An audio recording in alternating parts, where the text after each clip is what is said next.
But yes, they have a free-to-play version that gives you rotating characters each week. So if you just want to try it out and see if you rock with it, see if it gels, see if it you know, meshes well, definitely be sure to check it out for sure. It's just like this match arena, right? What's it gonna cost you? What's the worst that can happen? You enjoy yourself, you're happy you actually did it. Lo and behold, we do get a Quan by MightyUnjust, because last week we did not have Unjust on Quan. Now we do, keeping it locked down with Motaro. Okay. I'm sorry. I gotta cut you off. We finally have Motaro on the screen. You know how long I have been waiting to see someone else. I have been literally screaming the gospel about this cameo for anyone who is willing to lend an ear. And of course, we get that plus the high level Quan play from MightyUnjust. I am so excited right now. You're about to see exactly the kind of nonsense that could be created here. Again, Quan can be a problem.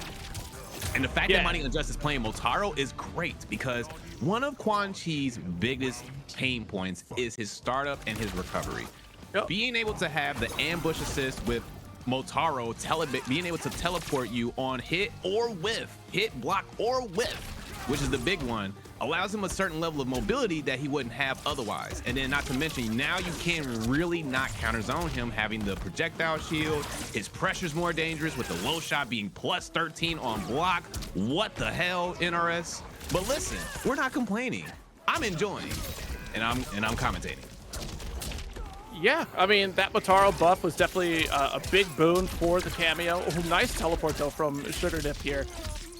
4-3-4, big pickup. And you know, I do like the interrupt opportunity that we saw a little bit earlier during your you're letting us know the public service announcement of Motaro capability and Quan Chi darkness that Stand 4 was able to interrupt the startup of the electric ball from Raiden here.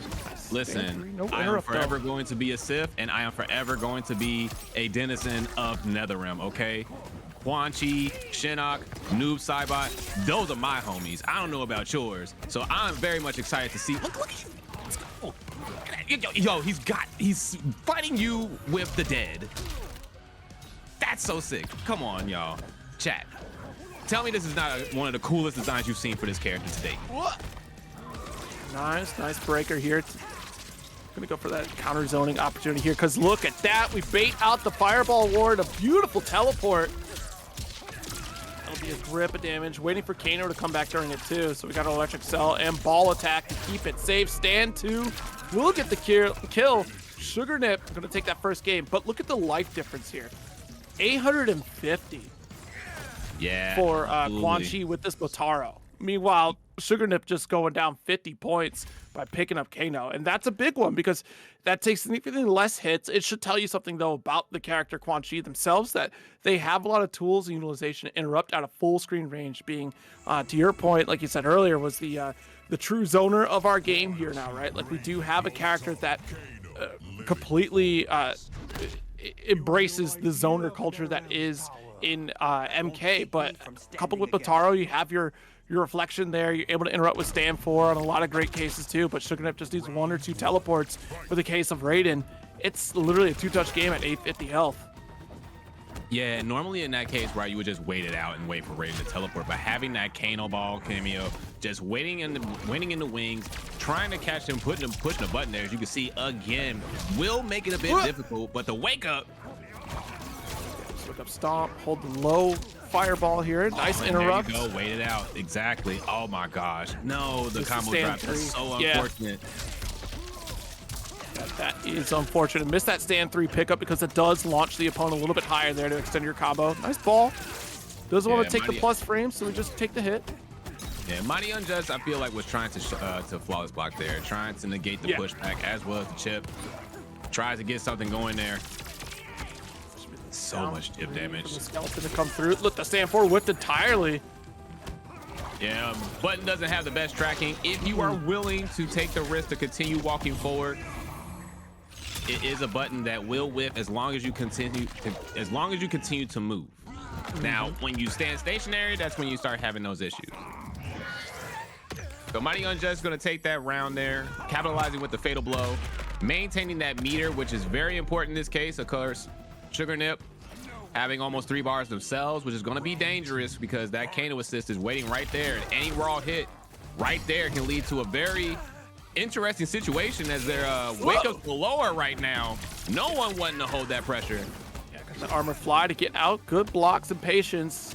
Wasn't sure how to interact with that jump over. String? It's plus.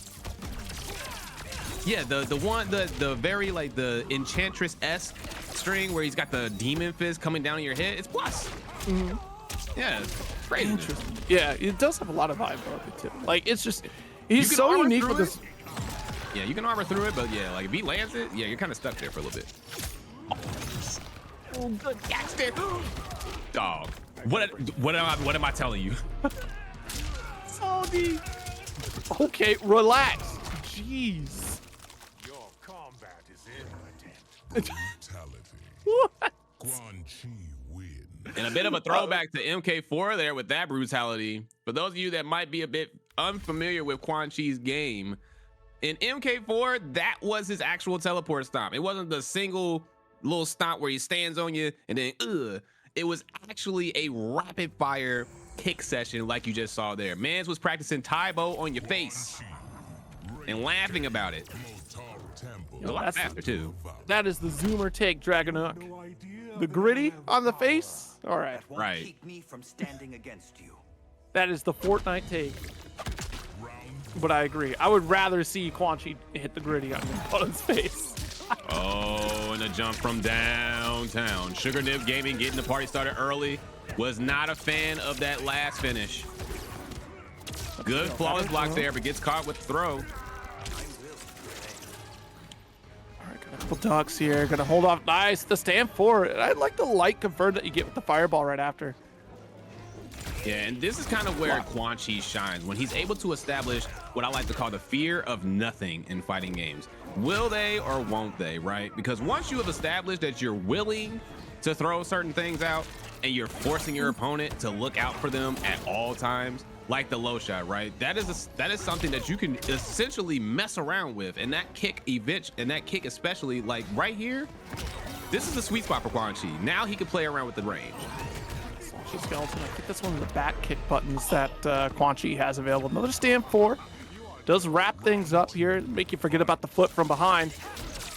You cannot try to counter zone here. I'm sorry, but nice interrupt with the stand 1 to start things off. Immediate break from Sugarnet.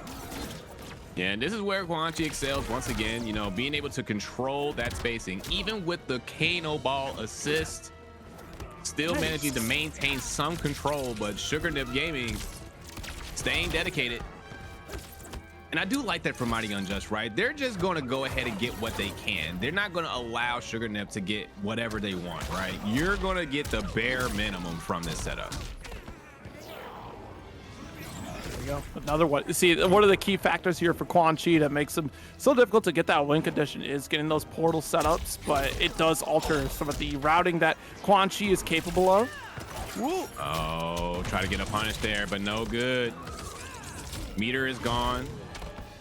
Motaro still in play. I don't think that was the Motaro call that Unjust wanted right there. Which way are you going?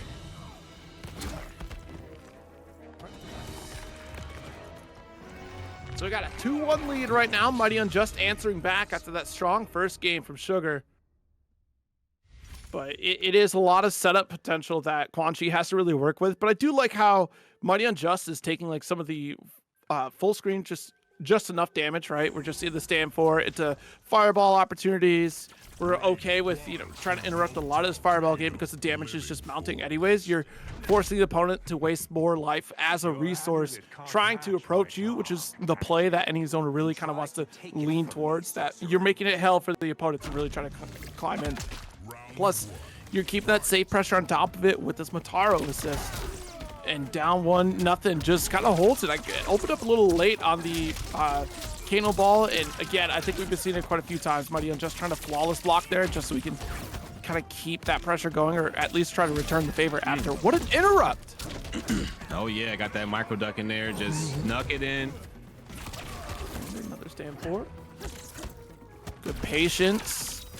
Yeah, beautiful stuff there. And that's kind of the thing you got to do with Quan Chi as well. Doesn't have the greatest up-close game. So once the opponent starts applying pressure of their own, You do kind of have to hold it there, but if you stay true to the game plan, you can succeed. Oh, try to get something going there with the stand 4. And again, you know, it's the fear of nothing, right? Just waiting for that right moment to go ahead and hit them when they least expect it. Good flawless block there, negating the plus frames. Yeah, and negating some of that chip pressure, but unfortunately going to get scooped up. Sugar Nip taking that first round here at the very least. Yeah, I mean, just again. Oh, wait, not ready for the 4-3. That's a big open with no breaker available. Oh, but we dropped early. That's really not good because that should have been upwards of 400 damage from Sugar Nip. I mean, the job was done. I mean, look at the life deficit anyways, already 50% life lead. And this is it. After this throw, you cannot get touched. No down two, no anti-air. That's a free stand 3 from Sugar Nip, and that would have killed. Yeah, Sugar Nip, you know, trying to be careful here. You don't want to give it up, right? You don't want to give them the game. So understandably, Sugar Nip trying to be patient, but MightyUnjust taking advantage of that patience. Another lick. Oh my God. Downtown. And this is going to do an immense amount of damage. Motaro having some of the most damaging fatal blow assists in the game. Quan Chi's fatal blow as well, having a lot of damage to boot as boot on its own, and that's going to be a healthy chunk of damage. One more, do it. No brutality. We're on the round. That's it. Not a kill, just a round. But that was wild. Wasn't expecting to stand 4. And like you said, as long as you make that forward approach, this time stand 4 got eaten up by the Kano assist. Yeah, MightyUnjust sitting on set point right now, immediately turning things around. That was a huge boost of confidence for him. Sugar Nip, however, trying to snuff out the fire. All right, trying to backdash away, but got scooped up for your trouble. Side swap even, so that's going to be a corner position, which is great for MightyUnjust. And a stand 4, you can't forget about Kano. Nice ambush attack here from Sugar. Still has a strong life lead. Can't turn around with fatal blow, so it's still very much that's so unfortunate. Sugar's game. Yeah. All right, staggered pressure, but unable to open up after the teleport. Wasn't ready for a punish. All right, MightyUnjust with a bar and a dream here, trying to get something going, but great reactions there from Sugar Nip Gaming. Gets the teleport. No, that's going not for gonna the work. chip. Oh, you tried to find the sweet spot there, but no dice. Yeah, I mean, that down back 3, the electric cell, does magnetize the opponent, right? Pulls them in closer to you, but you have to be within range of the aura itself in order for that effect to take place. And we need just a bit more on the forward dash from Sugar Nip to make it. We're 2 all in the set. And again, that 850 life point for Quan Chi just makes it so difficult to really kind of... Every interaction against Raiden in particular is scary because it is, without a shadow of a doubt, the 2-touch game with or without a cameo. A netherrealm force you soon will reckon with. All right. And, you know, that's one of those recent changes that came about in the balance patch, right? Motaro used to provide a lot more health for your character. So reducing that bonus, that benefit, you know, can definitely, you're definitely seeing the effects of that, right? However, it's not that much of a difference. And MightyUnjust showing us that they are able to overcome that small hurdle there. Oh, and Kano saves the day. And that's good on Unjust to still consistently check those moments where Sugar Nip tries to charge the lightning ball there, understanding that they do have the opportunity to discourage that. Again. Goodness. All right, here we go. MightyUnjust getting the throw. Good block, good patience, good choices.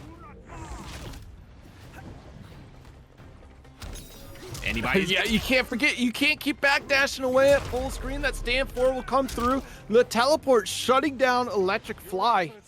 That's a beautiful stomp there from MightyUnjust to wrap things up for that first round. We still have to close it out. Down 1 does interrupt the teleport, but Kano came in the clutch. Nice break. All right, and MightyUnjust once again on set point, staying the course and playing it patient. Infos defense wins games. Just ask Detroit. All right, that's my last one. That's my last one. All right, goes for the hard knockdown here. Portal set up, gets the punish. going for a ride. And nice pick up back 3 or 4, excuse me.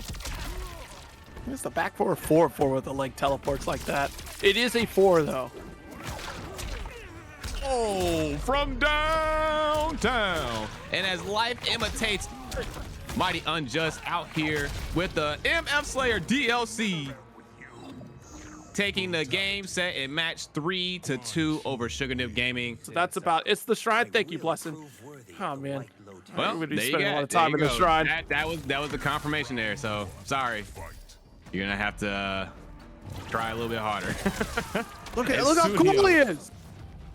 Yeah, you know, Sooneo definitely rocking with that Liu Kang for sure. And again, speaking about people having fun, definitely one of the funniest players around. Sooneo with the classic toxicity, of course. I'm here for it. I'm here to start for Grinch. Wants to remain safe here with the low hat. Oh, that's gonna be a problem. Oh, that's gonna be a big problem there. Liu Kang working the tried and true string that you've seen him rock with over the past, you know, decade, of course. But now having that plus frames behind it, oh, going for the triple shot. Oh, good duck. Down 2, big punish opportunity. Yeah, Sooneo tried to convert there when they called the Motaro shots. One of those things that can happen, right? But you got to be ready for it. Yeah, timing shots like that off a juggle across any cameo that has projectiles that allows for it is a very tight window. There's a lot of that across the cast here. Sector being another one of those kind of characters. But these teleports trying to interrupt here. This is, you know, great awareness from FGCGrinch. Raiden, of course, with Kung Lao. Low hat can try to take up our turn here to force Liu Kang to not throw another fireball. So we're blocking time. Oh no, that was supposed to be electric fly. I missed input from Grinch here. Does end up working out anyway since Sooneo did not finish the combo. All right, Sooneo doing it. Oh, here we go. The party starting, chat. Sooneo understanding that they have full control at this point. Yeah, it's so hard to lock down Liu Kang like this. So we got the air fireball that prevents you from getting caught by low hat, and it also has enough of a timing there that it keeps the opponent locked. The only exception would be is if Grinch could confidently put in an armor electric fly that would help out. Not the stinger! Oh, that's just dirty. That's just great. That's beautiful. That's lovely. Thank you, Sooneo, for the show. Of course, Sooneo taking the first game there in spectacular fashion. Much respect given, of course. Moving on here. That's all I'm doing. Taking that skin. Good luck. You know, I still haven't gotten it. I have spent, I think, at least 15,000 already, and I got everything else. So best of luck to you. You know, because it looked good on him in the story. It looks good on him here.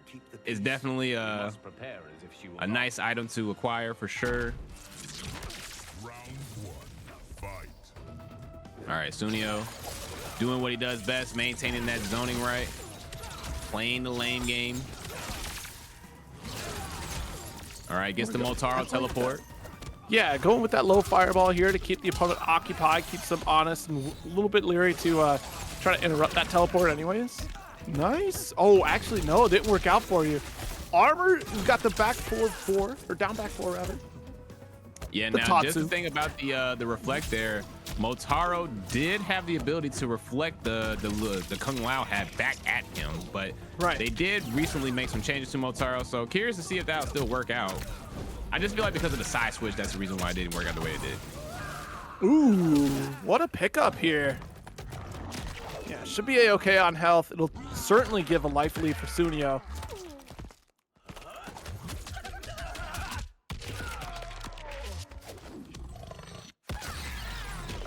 Yeah, and just barely won at that. Just 100 health difference. Simply 100 health. As we talk about reducing your health by 100 points with the application of Motaro, but back 4-3 finishes the job. Sooneo taking that first round. What timing here from Sooneo. Got that pick up, the back 2 to go for the juggle extension. All right. All right, good interrupt there using the armor. Sooneo, again, very comfortable here. Good stuff there from Grinch. Getting the catch, but doesn't get the full conversion. Will get it this time. And just an update, folks, we have Koisy already sitting in top 16, awaiting their opponent for winners, for top 8, winner side. Of course, in addition to that individual, we have Ludi and Pulse waiting their matches in top 16 as well. Oh no. Sniped out, full screen situation. All that we need is just get one touch, the reflect on Motaro, keeping it, you know, locked down. I'm surprised we don't have an electric fly. You had the bar, and you go for teleport, which could have cost you your life here. 28 seconds left on the clock, and now you've lost the lead. All it takes is a chip. You just needed the electric fly. FGCGrinch, you could have flew. Fly away, says Sooneo, as they get captured and raptured. It seems like ruptured even. Sooneo taking game number 2 in his first of 3, moving right on along here. Grinch looking to grind it out. Again, shades of our first match from earlier this evening, where Koopa, you know, definitely got some ground for themselves, but things just didn't work out. We're gonna see if Grinch is able to turn things around. All right, we're thinking about it. Motaro being on the screen definitely reduces the overall viability of Kung Lao, right? Low Hat definitely being the more apparent threatening cameos on the screen, because you never really see an option like Motaro on the screen. Having access to that teleport all throughout the match, having the reflect, having the zoning, the counter zoning at that, you know, definitely changes up the dynamic of things. But Grinch is currently thinking it over. This is a meme pick. If you do this, this is a meme pick, isn't it? Like you're just going for the bosses against the boss on cameo. I mean, granted though, don't get me wrong, you do get plus frames of Goro going, yeah, but you know, in the hands of Raiden, you're already at safe pressure if you're closing the gap on the opponent, and that's the one thing that's missing. Nice back forward here. Yeah, nice gift sub there from Fruity Fetus, giving a sub to Andre See No Evil. Thank you so much. We're getting started here. Grinch trying to look for maybe a flawless block opportunity there. Got to be careful. All right, and then for those of you that have been paying attention, Raiden, once he is blocking for a certain period of time, begins to light up there, which means he actually takes reduced chip damage. Oh, jeez. No punish. He had forever and a half to do it. That down forward just could not reach. Motaro just chilling in the background there. He's like, look what I can do. Yeah. You know what's crazy is that we've made this Goro switch. Not a single Goro summon quite yet. Like, at all. That is the difference in this pick here. All right, as he appears on the screen there. You gotta get something going there, because, you know, Goro having access to the telestomp. There we go. Of course, you know, having access to the up punch, which creates that additional pressure. And not to mention having that low grab as well that launches. So a ton of work. Has to respect the fireball game here, because look at that. It's a beautiful setup. You have the 4 shots to worry about there, plus the fireballs from Liu Kang. You're not going to be able to fly through it without meter. We got the pickup. This is huge. Good grip of damage if you would have spent that bar down for 2. And then you would have gotten the fatal blow after. But it wouldn't have killed. Here we go. Oh, and that's just... Nice duck! That'll do! Demoralizing. Grinch having a chance here. That trying kills. to take their turn back. Trying to take their round back.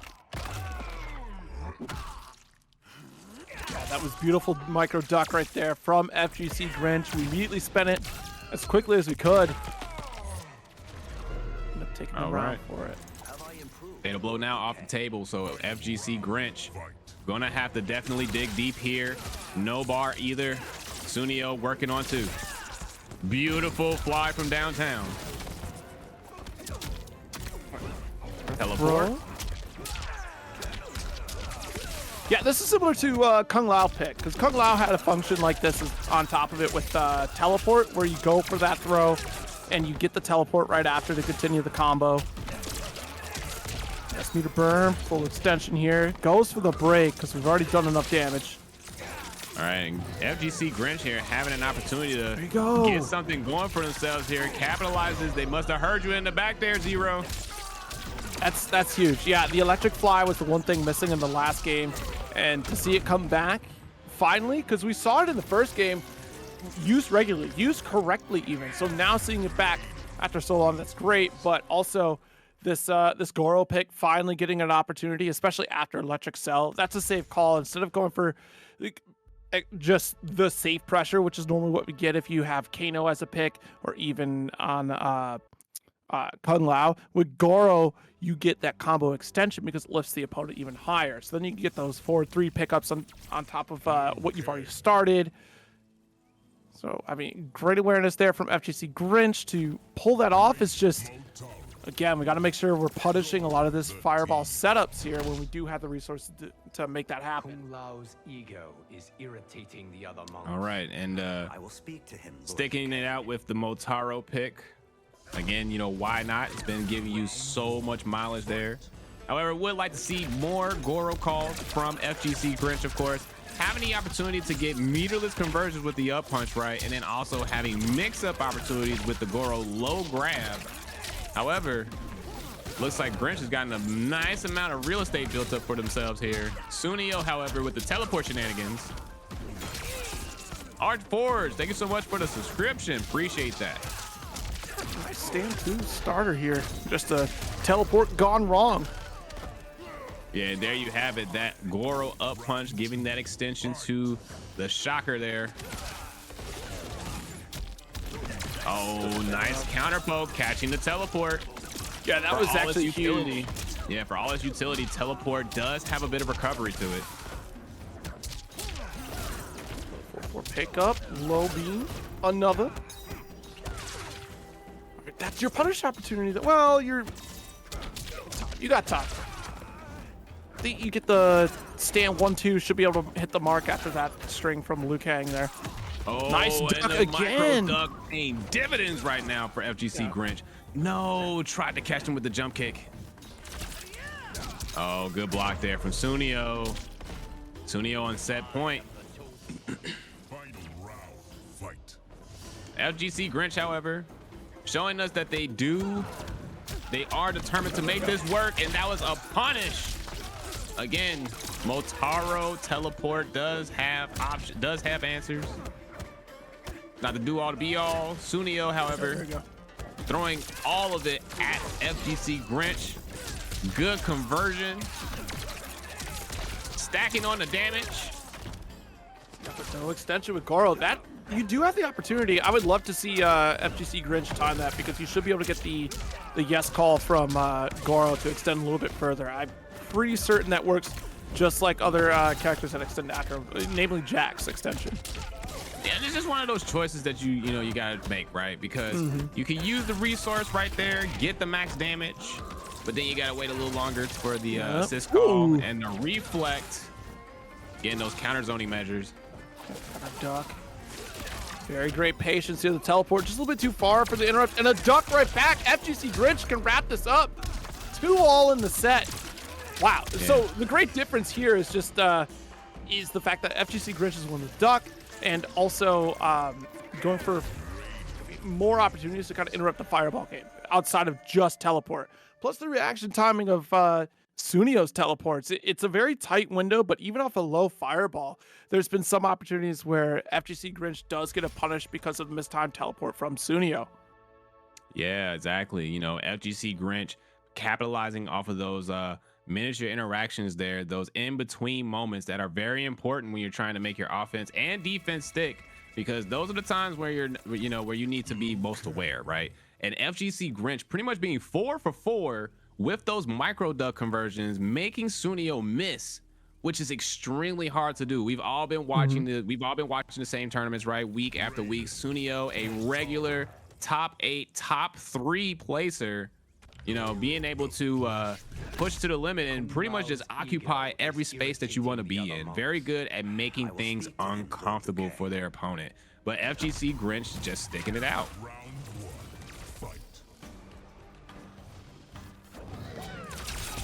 Electric Fly punish doesn't get to bother with Motaro, and that's an unsafe Tatsu here from Sooneo. Big punish pickup opportunity because that was a stand 3 starter, baby. 420 damage for that. Yeah, you got to be careful there because that's a full bar of cameo meter for that Motaro call.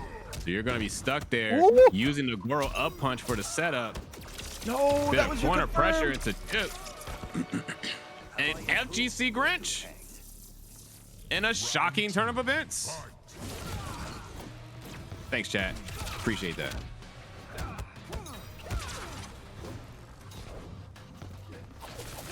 Here. There you go. Good awareness here from FGCGrinch. And you can immediately, and you can immediately see the change in pacing from FGCGrinch, right? They are now taking way more liberties. Their movement is a lot more fluid, a lot more clean, and they're playing with their spacing a lot more now, right? They're flying. They are getting those reactions that they need. Flawless block or not, Grinch is coming. Yeah, got opened up here. Nice. Back to extension after the meter burn. Back forward 3 from Liu Kang. And just like that, back to back, I think it was a situation where we expected a throw coming from FGCGrinch, or excuse me, from Sooneo, and that was just not the case. Double dragon combos are probably some of my favorite combos to watch in this game. They're just so awe-inspiring to me. They're just so cool. Ooh. Yeah, Liu Kang combos are just fun in general. All right, a little bit of up punch pressure. There you go. Nice anti-air with the stand 3. That was masterclass from FGCGrinch. Got a little bit more, but wants to save the meter. There you go, going for a charge. Yeah, I mean, fireball from Liu Kang will destroy any fireball opportunity from Raiden. Stagger into electric cell pickup. Not a whole lot of damage. You know, looking at 250. That's about as much as we can get off that starter. All right, going to maximize the damage as much as possible. That's understandable. Sooneo trying to capitalize and claim the set. Still anybody's game. FGCGrinch on 2 bars of meter. Pretty much even on health for the most part. Absolutely. Good flawless, but you have to respect Motaro. That was a beautiful hesitation moment there. He thought that's so unfortunate. You have to remember, these people are grinders. They are in Combat League all the time. And these people get to Elder God before anybody else. So, you know, it ain't tricking if you got it at this point. And I'm pretty sure they all got it. I ain't sitting there in the shrine like that. It takes too long. I got other things I want to do. I agree. I am right there with you. 5 spins in, I'm already... Come on, man. Wrap this up. We got the stagger started here from UnbearableSkill using Johnny Cage with Kung Lao. And again, Bret with Kung Lao to keep things locked and loaded. Nice duck here for Bret. Jesus Christ. Oh, yeah. However, you know, Johnny Cage here returned to glory, as it seems. Shades of his... MK, it's like a hybrid between MK9 and MKX Johnny, with the way that he is just able to maintain pressure and just absolutely maul opponents. Both players holding on to Kung Lao hat, but the one at the advantage is Bret, thanks to the back forward 3, the enhanced version. Will keep things safe for them as well at that full screen range. First round going to Bret. Oh, no opportunity to punish it with the shadow kick. Try to get in there. And I'm liking that Bret's just keeping things simple, right? Very similar to the gameplay that we saw from Tyrant with the Baraka. Single hit staggers, using that fear of nothing, the will they, won't they moment. You know that I have all these multi-hitting strings, but what if I just don't do them, right? What if I just tap you a little bit? You know, what if I just give you a little, you know, what will you do? How will you respond? And as you can see there, utilizing the sweep, which is easily one of Bret's best strategies right now, as they have been catching Unbearable with that sweep all round. There's another one there. Another fireball opportunity. Jeez.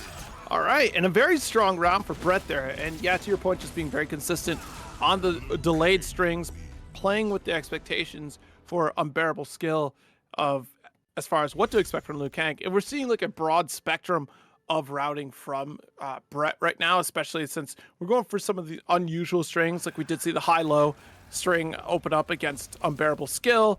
We've seen, you know, just that quick pressure, the down one into throw that got our regular combo set. This is the team that I was talking about earlier, was the Liu Kang Kung Lao, because that teleport coupled with low hat opportunities, you're going to keep your own offensive pressure going despite it being unsafe in some instances, which allows for these additional strings to come out to the woodwork.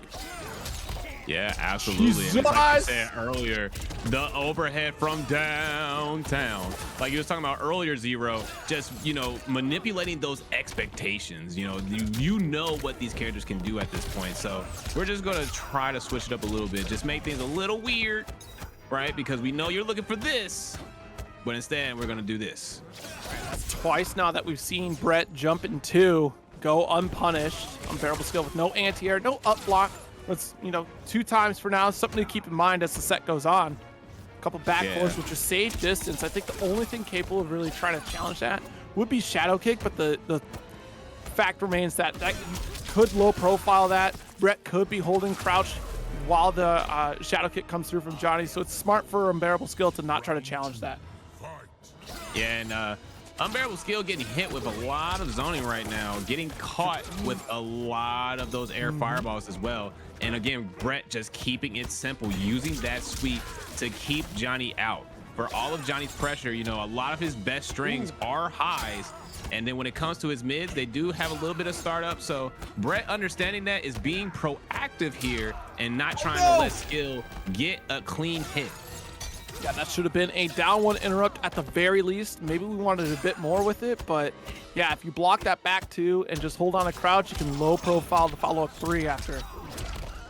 Yeah, and that was beautiful conditioning there from Unbearable, using the same string 3 times and knowing when to switch it up to catch Bret in the corner, overhead. And this is where Johnny starts to shine, folks.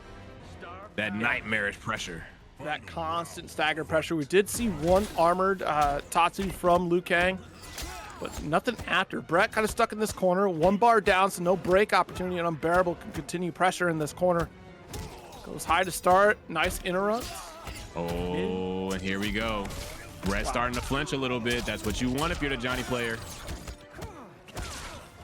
No flawless block, no interrupt. Good miss, good enhanced dragon kick. Stays low to the ground with the air fireball. We can play the zoning game all we want to, since we don't have a lot of interrupts to follow. No follow-up there on the 4-4 starter, but goes for a second one. Oh, nice interrupt there to the Kung Lao spin. Unbearable Skill trying to stay in it. Oh no, and no catch there with the jump kick. Unbearable had the right idea, but not the right range. Woo! No!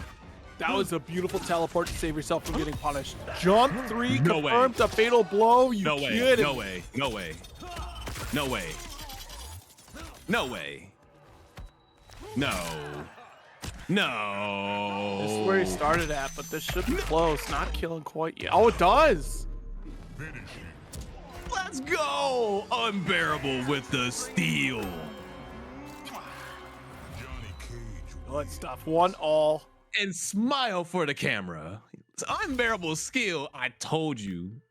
Listen. I like my explosive players. All right.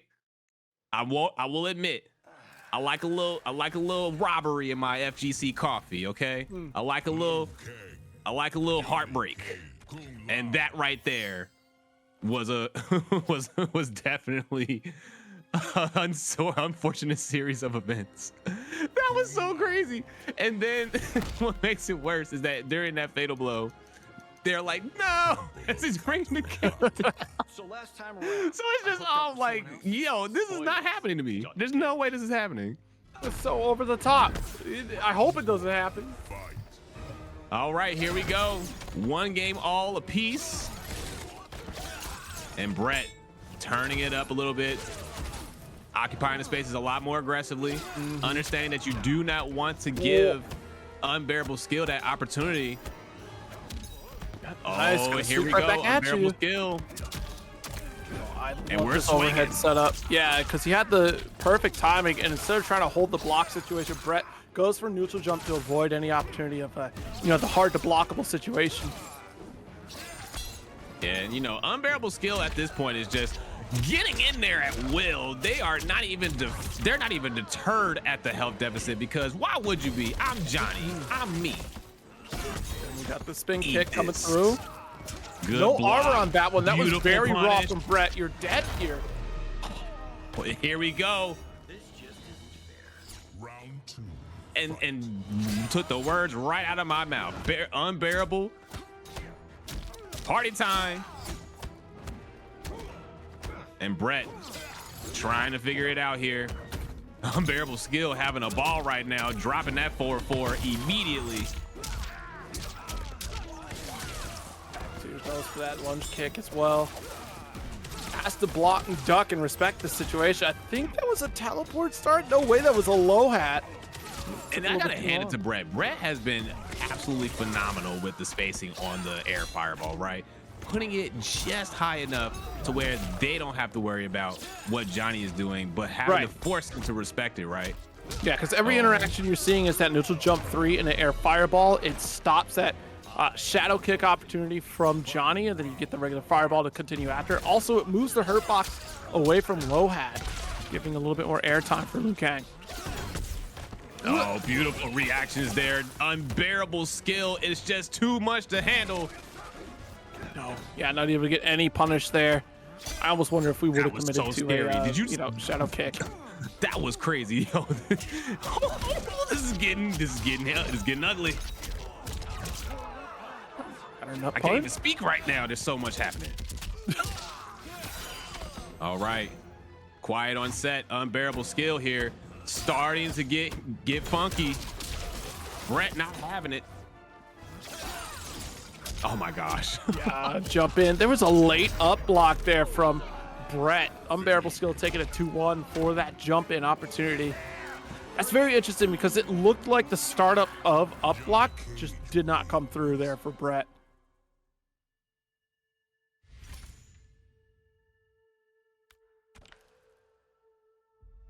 2-1 lead with Unbearable Skill, being able to consistently walk down Bret, dodging a lot of the zoning game that Bret is playing.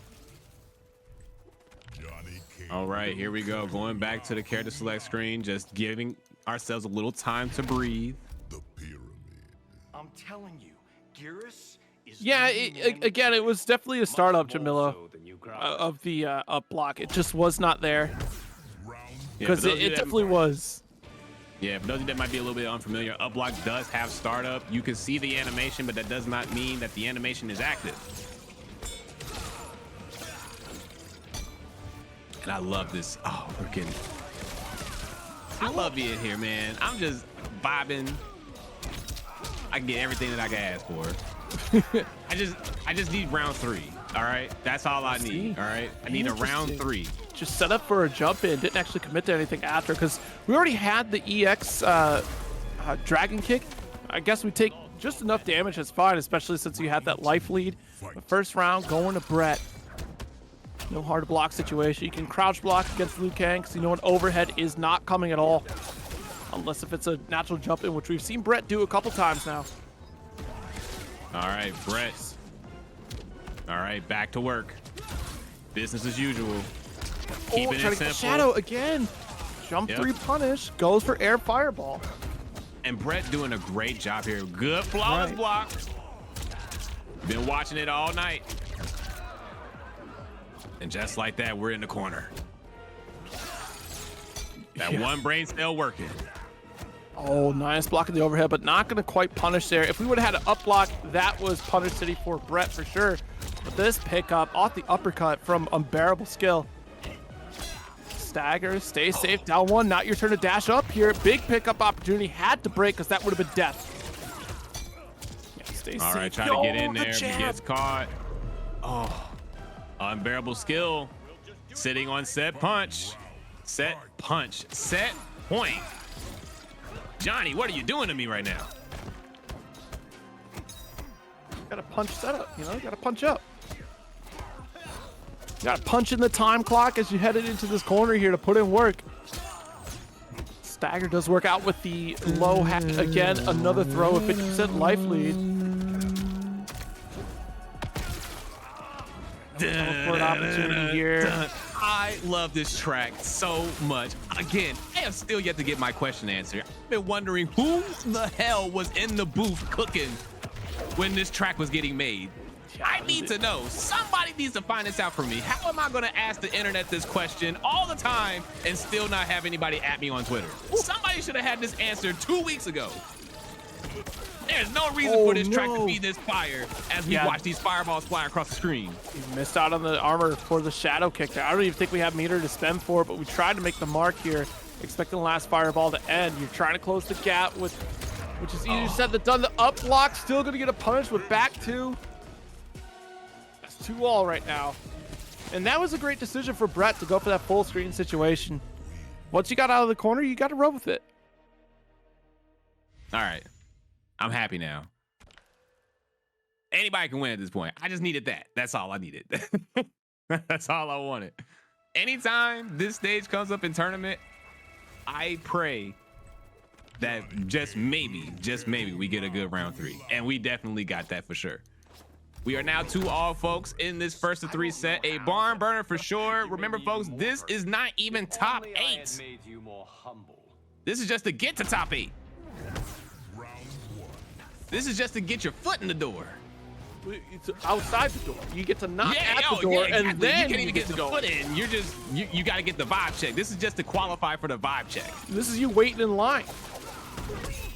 Ooh, shadow kick. There we go. Ooh, pass through. I wonder if we were expecting pressure string from Bret, but Bret just remaining stoic. Missed punish opportunity on the up block there from UnbearableSkill, but now Bret still running that teleport string to carry over one more time. And we can go full zoning. We don't have to worry about it as far as Unbearable trying to challenge the shadow kick, because that is too little health to try to maintain that pressure. Yeah, and also I liked earlier how Bret, you know, just kind of amped things up a little bit to throw Unbearable off. They started taking a bit more liberties, going for that back throw, right? Just letting them know, like, hey, I'm here. Just because I'm backing up doesn't mean that I'm not down to throw down. Yeah, try to go for sweep a little bit too far. Need one more step in that dash from Bret. The tech, but you're locked in the corner. Hard to block, move does succeed. Finished it. Yeah, Bret hanging on. Good stagger pressure, but low hat. Nice. Yeah, built up just enough armor to get that. Oh. Like armor shadow kick right back to hold that corner. Again, the staggered pressure standing up.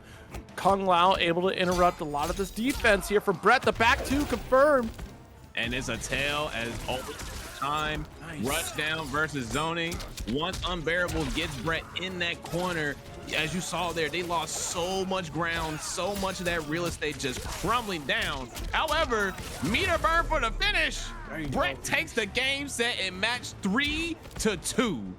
Yeah, so much patience in that corner position. You know, so that's great on Bret for sticking it out, because it definitely started to get ugly when Unbearable went up 2-1, but they came out. They overcame. Yeah, in this matchup, you're going to see a bit more of Kung Lao assist, and this is a great pick for Ludi, you know, or at least Aphrodite, excuse me, because now that you're forcing the opponent to stand block because of Nitara taking the skies, they have to be a little bit more cautious because of the low hat. Ludi going for Kung Lao on top of it. Kind of the same scenario in place as you're trying to force the opponent to crouch block so you can get those float overheads. Yeah, and that was a beautiful conversion there from Ludi, capitalizing off of that anti-air. However, Aphrodite with the health lead just getting in there. Yeah, big follow. You can't jump because we have these anti-air opportunities from Nitara. Good stuff. Oh, and that was so smart there, using that normal to get over the Kung Lao hat. Just one of those intricate moments that you see here in these matches right here on TNS. Jump from the opponent here. One more.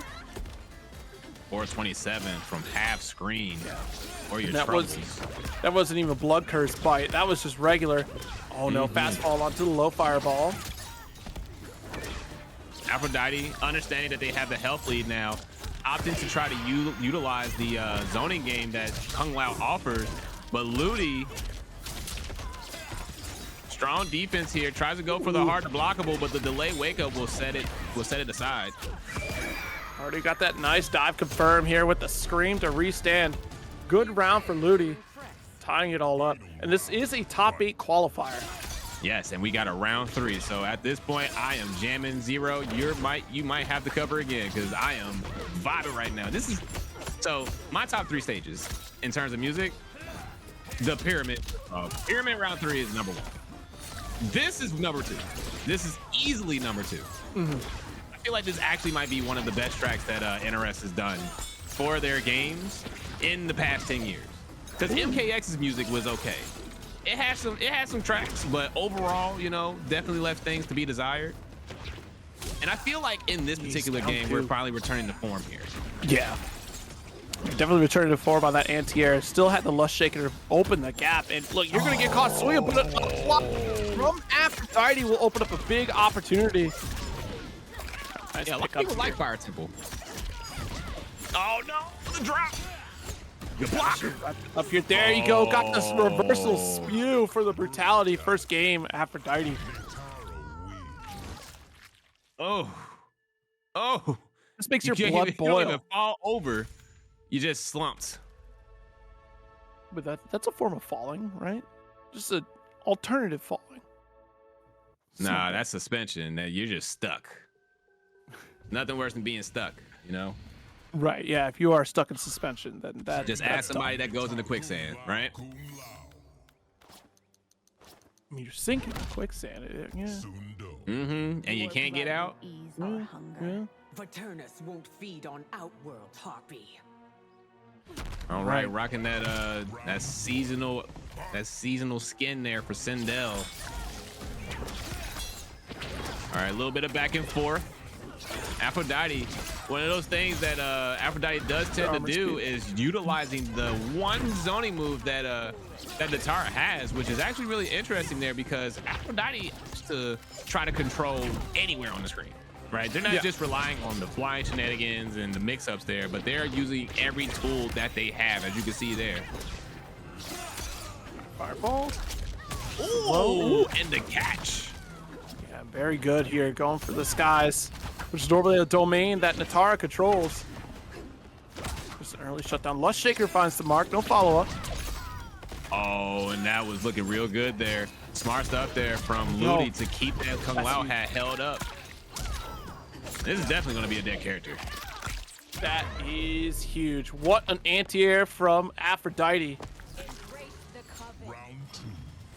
All because of a forced jump. You have to be careful on those decisions. Like, you might have that small life lead, but yeah, Aphrodite has that opportunity with the Tard and really turn things around. Goes for the specialized beam because of the blood curse. And look at this movement right now from Aphrodite. Yeah. From both players, really. Yeah, they had to make. Marvel players would be proud right now. They have to make careful decisions on position because they might get called out by these low hats. A little bit fireball. Tries to snap. Defense. Nice aerial beam, but missed the pickup. That was huge. Yeah, almost. That was What? No way. That worked. Wow, this character. All right, takes flight. Wait a minute, another Lust Shaker there. No up block, just kind of takes it. All right, a little bit of a mix-up there. Aphrodite understanding that they have the health lead now, just playing at that awkward range, making it difficult for Ludi to get a clean hit, but Ludi gets it anyway. Armor spew every time. Nice down one, able to get a back throw. And we still have a bit of work to do. Lust Shaker wraps the round. A queen must be strong. That shared brain cell been working all night. Absolutely, but it did force Aphrodite to go for opposite side. One, because we're in a better position, but two, with that lingering hat, a dive would have actually called out Nitara. She would have gotten hit and been right back into the corner. All right, so nice, taking even higher into the sky, so Aphrodite could come falling down with the button, but Ludi's still able to get a back throw. Fast fall, doesn't want you to commit to a block there. And I think that's probably the deterrent, right, to stop Ludi from going for up block situations when Aphrodite is very clearly caught in an air situation. Yeah, but as you saw there, Sindel, once she snaps her fingers, that's when the rules of the game change. As y'all, if you saw the combat cast about her, right, Sindel has the unique ability to take control of the opponent's cameo, being able to lock out the opponent from calling them or just flat out using the cameo against them. Ludi maintaining the distance here, maintaining that health lead. Good catch. Handful of low fireballs. Tried to go mid fireball here, but ended up getting called out. Neutral jump, no challenge from Aphrodite. The fatal blow actually is not gonna work. What in the? I'm not sure why we made that summon. I gotta. No way that was intentional. Like, that was such a messy situation trying to summon it. I wonder if we thought that Aphrodite, or excuse me, that Ludi was forward advancing and then was going to get the punish with the fatal blow after, because they thought they had side swapped.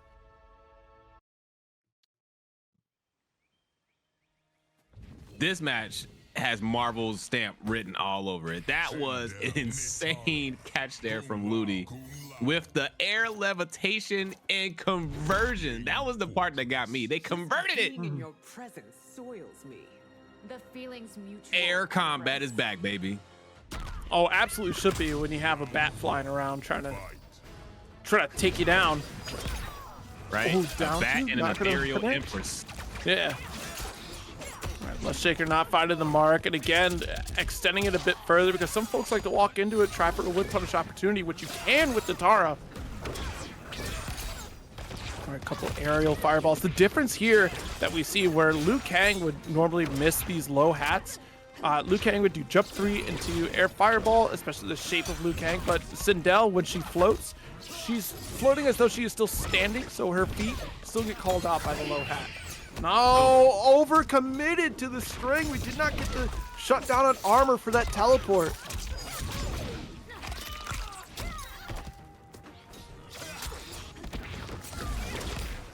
Blood sacrifice has been applied. Lust Shaker again. Fireball, one touch is all that Aphrodite needs, so we can still play this runaway game. We do have blood sacrifice, so that is a blood beam potential. There it is. All right, good stuff there from Aphrodite. Another top 8 contender for sure. You know, I definitely enjoy Aphrodite's Nitara. Definitely one of the cleanest and most agile Nitaras I've seen to date. Right.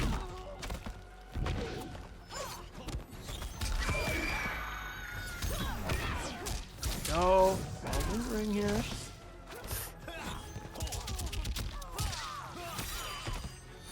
Pick up with the forward throw. Lust Shaker overcommits though. 4-1. We got blood sacrifice, just doing damage over time, but nice down one though that interrupted it. Again, hold on to this pressure and immediate punish. You got to remember you had that opportunity after the 4-1 follow-up here from Sindel.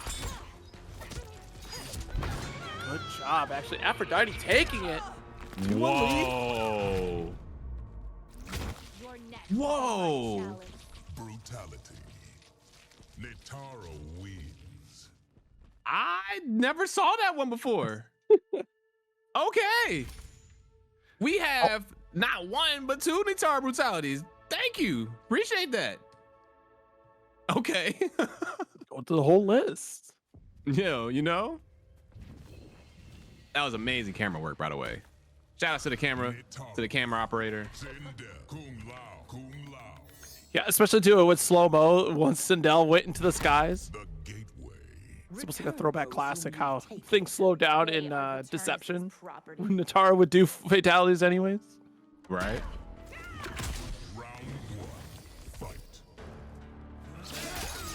So game number 4 here. A little back and forth with lead sometimes leading towards Aphrodite at start here, but air-to-air combo we do believe while floating. Ludi gets up blocked though, and great recognition from Ludi. The duck actually didn't avoid the starter from Aphrodite there.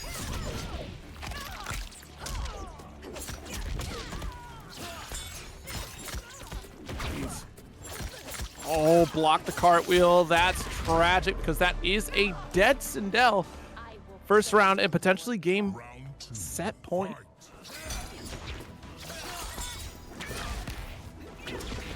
There's no challenge here. Does have beam opportunity with this blood sacrifice active. Was shut down immediately with the mid fireball from Ludi. Yeah, Zona Gate coming through strong here for Ludi right now.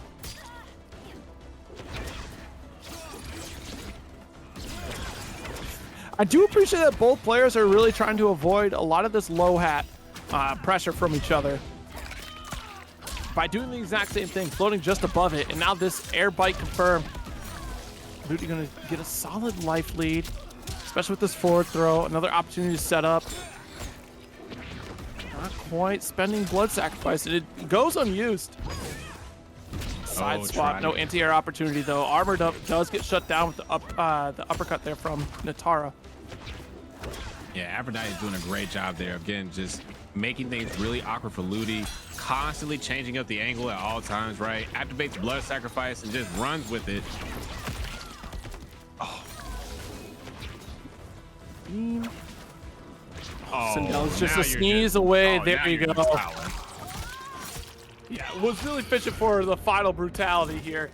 3-1 victory for Aphrodite. I don't. Well, I don't I'm gonna think have to try that out. I'm gonna yeah, have to try that because out. I think it puts you in the spinny state, not necessarily the jumping state. I'm wondering. I will have to take a look at that because the thing about Jax's gotcha grab, it can actually catch people pretty low to the ground.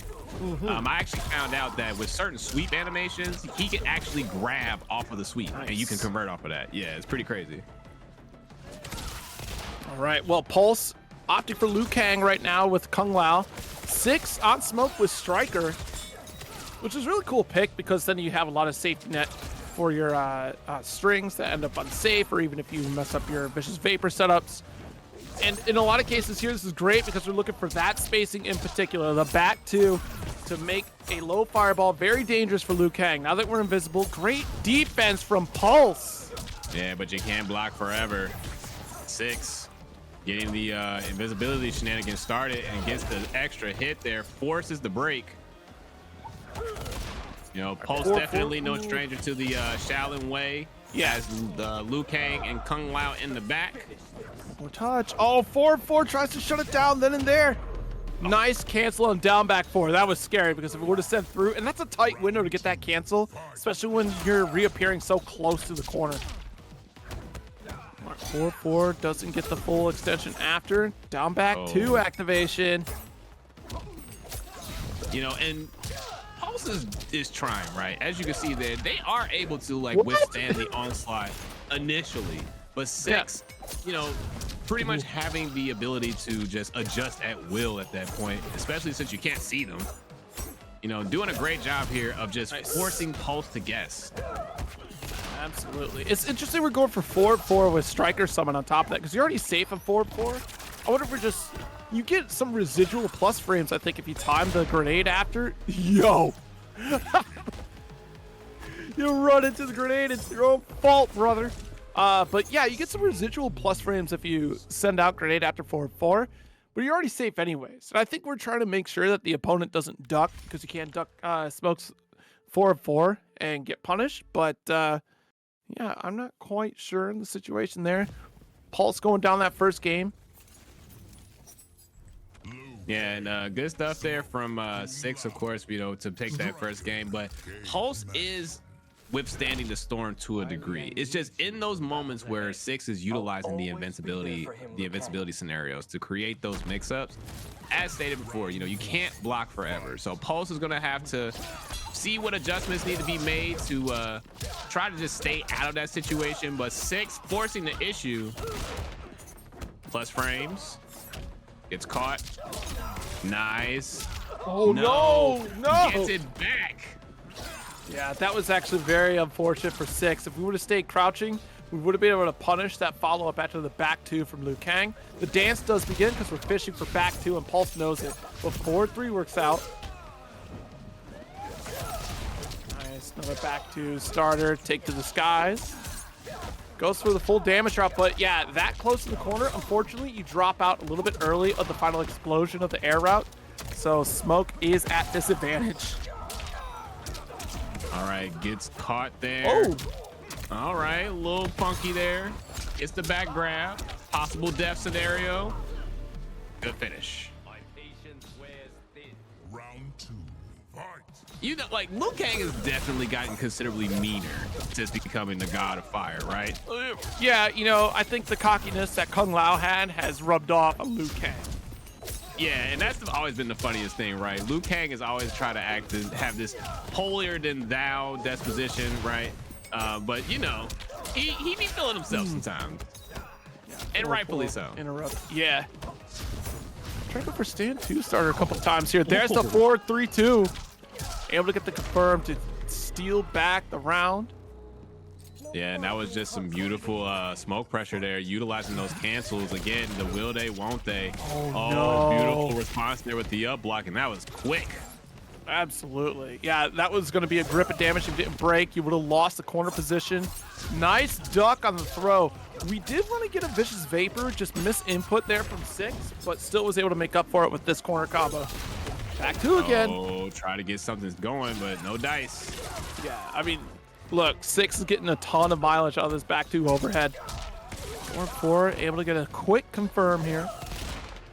All right, Nice. Good stuff there. Pulse just staying out of the way. Again, you know, very much like you saw in that set with the UnbearableSkill and Bret. You know, like I'm just not gonna be there. I know what you want. I know what you want to do, but I'm not gonna give that to you. I'm not gonna play the game. I'm not gonna fall into your trap.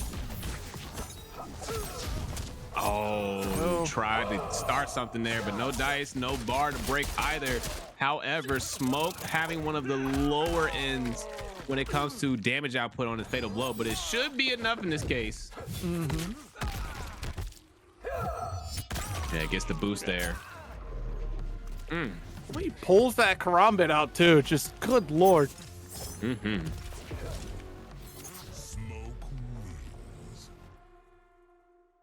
And remember, folks, do take advantage of those Matcherino codes. You don't have to wait on us. Just utilize the !Matcherino command in the chat. To list off some of the sponsor quests that are available, you have the ability to click on the link to Pizza Hut to contribute $1.50, to contribute $1.50 for free. All you got to do is just click the link. Listen, no one out pizzas the Hut, all right? I've been rocking with those cats since I was 8 years old. I will probably rock with them when I die. And now they get to rock with pizza us. Place. Yeah. Yeah, for me, it was Pizza Hut and Domino's. All right? We're not going to sit here and act like we ain't been there. Okay? He's yes, already in Viz, trying to go for that 4-3 mix pressure. Nice interrupt opportunity. That's just a stand 4. The 4-4 does pick up. Nice. Able to get out of this corner. I think that's the most important situation here for Pulse right now, to avoid this pressure from Smoke. We're going coast to coast. Nice. Got the jump 2. Kept it safe. Oh, try to interrupt that approach there. Yeah, All a couple right. down 4s. Yeah, now it's Pulse right, trying to check 6 for those cancels, but gets caught anyway. Not gonna kill. Well, actually, he might, because they did 45 last time, and they are definitely in that range. We'll see. I think we're living after this one, though. Oh yeah, no, they're living. Okay. Wait. Okay. Nice block on the reversal of Kung Lao. Great patience from 6 to close it out. No, stood up too early. I'm gonna watch the low fireball. A little bit too far, and again, see, that's the danger of 4-4. Yes, it's plus, but it's a high, so it can get low profile very easily. With throw, with the duck, and 6 definitely gonna take advantage of this. Now back 2 setup. Was it caught? Holiday horror there with that invisibility setup. You didn't know what was happening. Oh.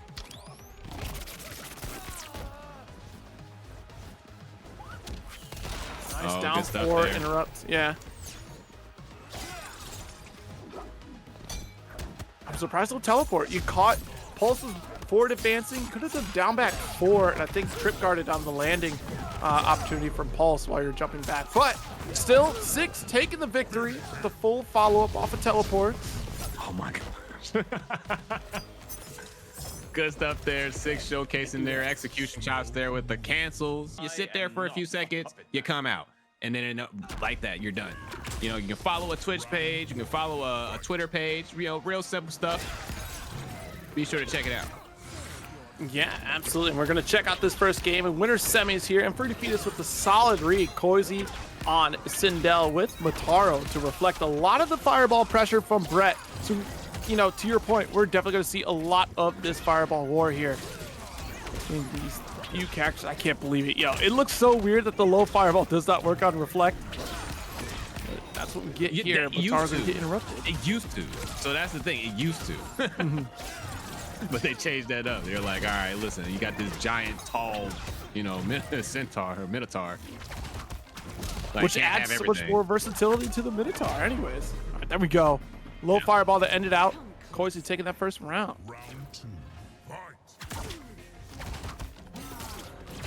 All right, utilizing those plus frames there. Just going for the simple stuff. Keep it simple. All right, a little bit of back and forth with the zoning here. You're totally right, Super Stryker. That's a centaur. That was with a scorpion tail.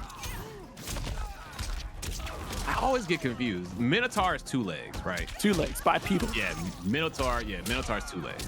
Just a male torso, or not a male torso, just a human torso. The head is of you know, of a bull. And legs of a bull. Restand though. Got that screen, nice pickup. Oh, but dropped it. That. All right, here we go. And that's pretty much that win condition right there. Once those sparks start flying, it is very difficult to get out of there because the sparks do track. So as you're trying to escape there, you know, the aggressor pretty much just has free will to catch you because at that point you're trying to dodge out on the sparks. And then of course, if you're playing against a character that has projectiles of their own, then at that point it just turns to an obstacle course. Oh my God. I think that's the gameplay. You know, both players can set up that gameplay, right? You know, with air fireball and low hat from Bret, Koisy setting up with the multi-shot from Motaro, then of course Sindel being able to fire off low and mid fireball. Control of my destiny. You still are, Your Highness. I think the one factor though that kind of breaks up like this fireball war is the fact that enhanced fireball from Liu Kang will eat up other fireballs, which is not the norm for the fireball wars that happen here. Motaro's still lingering with reflect. That's why you have Motaro here to kind of reflect back those projectiles from Liu Kang. As you saw there, Koisy, you know, snapping those fingers, definitely keeping Bret honest with the Kung Lao usage there. And again, you know, having the ability to use that EX fireball to go past Sindel's fireballs. But what good is it when you have Motaro just sending everything back to you? And I think he just reflected low hat. So, okay, NRS, you need to clarify. Does it work or does it not? Oh, scooped. I thought that whiffed entirely. That looked a little interesting there. Back to pick up. So that's a strong lead and a flawless as opposed to up block. Didn't have enough time to do it. Unless Shaker will close it out. What's going on, Boga Kaiju? Long time no see. Ooh, screen reset there. All right, here we go. Wow, that was a beautiful combo there into the full screen gameplay. Koisy with the overhead, beautiful response, plus 14, I'm sorry, 13. Oh. Hayate with the raid coming through. Appreciate that. Welcome everybody to TNS. Sit back, enjoy yourself, stay a while. We are at 720 viewers, chat. Forgot about that, Vulgar. Thank you. Yeah, as Motaro walks, it does reflect low projectiles. It doesn't reflect low if he's standing still. I forgot about that part. Thank you. Got it. So he has to walk forward. And that, again, you know, is one of those things about Motaro that makes him so dangerous. He's a cameo that is always a threat in so many different ways. Having the low shot, having the reflect, the teleport, and the multi-shot. Just so much utility that it can be offered to literally any character in the game, right? Because he gives you those options that you might be lacking on. So if you don't have a projectile, or if you're a character whose projectile game isn't as strong, you have the reflex to make up for that. If you're a character that has struggles with maintaining pressure, the low shot will assist with that. And then not to mention the mix-up potential, the pressure opportunities, the multi-shot, giving you free reign to just kind of freestyle on your opponent for the next few seconds. Right. but that only became very recent too because of the latest patch. Like, because of the blocks done that Motaro had forwardly, it was just like +3 or 4 if I remember correctly. No, he's at +13 right now, so it was only +3 from the. I think Yeah, it's so +1. for the well, because you add 10, so Right. if it's 13 now, then it would be +3 Right. for the low one. The multi projectile, I'm not sure offhand, but The low hat again. yeah, it was a little bit ahead of Motaro there, so was still able to get the low hat. Oh my goodness. Jeez, Oh. nice. Couldn't get a follow up there. I think flying kick would have worked out. Back forward 3. All right, gets a nice confirm there. That is a potential death scenario to finish the combo. There we go. With an empress. Round 2, fight. Isn't she just fabulous? Koisy sitting on set point right now. Yeah, very quick set here for Koisy. Nice little lead.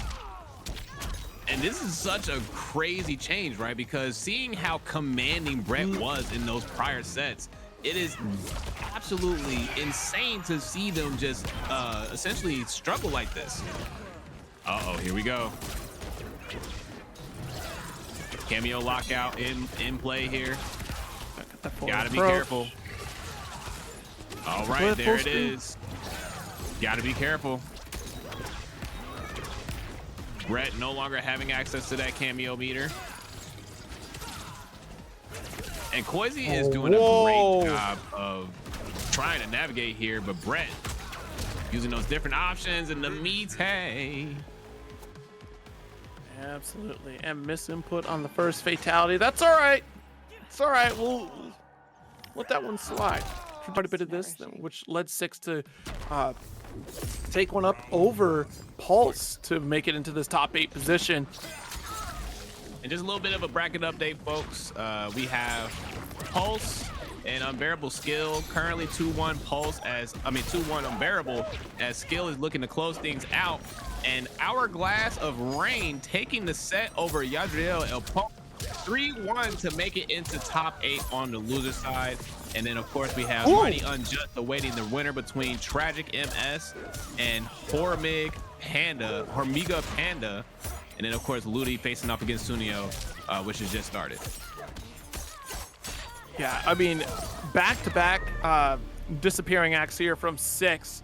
Both times opening up Aphrodite in a substantial victory here for 6 to start things off. That was supposed to be Vicious Vapor dash through and just a missed input. We got it this time, so you can warp right through projectiles and still got our invisibility. Whoa, and beautiful flawless block there. Good awareness from Aphrodite to stop the shenanigans. And this is you expected no less to seeing these two players go at it, and we are swinging right now. 4-3 into the stand 3 pickup that will get the air juggle that we're looking for. Down back 2 set up again. Wasn't ready to block. Yo, where are you swinging? The teleport ran into it. That's a miss input. Tragic. That is very unfortunate there. It's going to definitely cost Aphrodite the round here potentially. 6 opting to play it safe.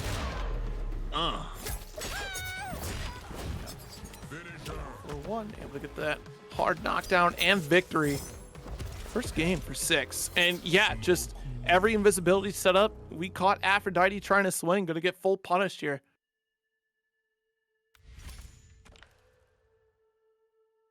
All right, and good start there from 6. 6 pretty much maintaining control throughout the majority of that game. Remember, folks, we are now officially in top 8 territory. So this is winners semis. Stryker, 2. Moving right on along here. I should have killed you at Ying Fortress. You couldn't. Yeah, you know, in this matchup alone, it's tough because you have this low hat setup, but so often 6 is just navigating around it, not having to deal with Kung Lao. And then you have to worry about Stryker. So you're looking for a forward grenade toss, which is why you're seeing a lot of this back jump. And a lot of Stryker ambushes are going to be the close grenade toss. That keeps the safe pressure, that doesn't miss the opponent. Okay, good air attempt. The jump back there. One That's aerial really and that's really just the tail of the tape, right? Just who can navigate the cameo the best, right? You got the Stryker assist, the bomb coming in. Then, of course, Aphrodite utilizing the Kung Lao hat to keep 6 honest, forcing them to respect their approach. Ooh, the spew. Yeah, has to hold this and allows for a free teleport. But what a challenge from 6. Look at the full combo extension. Oh no, caught the jump too. Yeah, you got to remember that off the invisibility down back 2, you can play an action there. And unfortunately, 2 missed inputs there on Vicious Vapors. It worked out in favor of 6 anyways, since Aphrodite was not going for meter. This is not going to work. Oh, it does? Are you kidding me? I'm sorry I doubted you. I'm sorry I doubted Smoke. I didn't realize it goes full screen. My bad. Why would I think to go full screen Smoke fatal blow? Why would I ever do that? My bad, bro. You caught me. I got my hands up. I got nothing for you. Oh my God, they get back in there again. On mid-screen, at least full screen? My bad, bro. And there's a lot of things that you got to see to believe right now, like that sweep conversion into the dive kick. I still can't believe that's butter.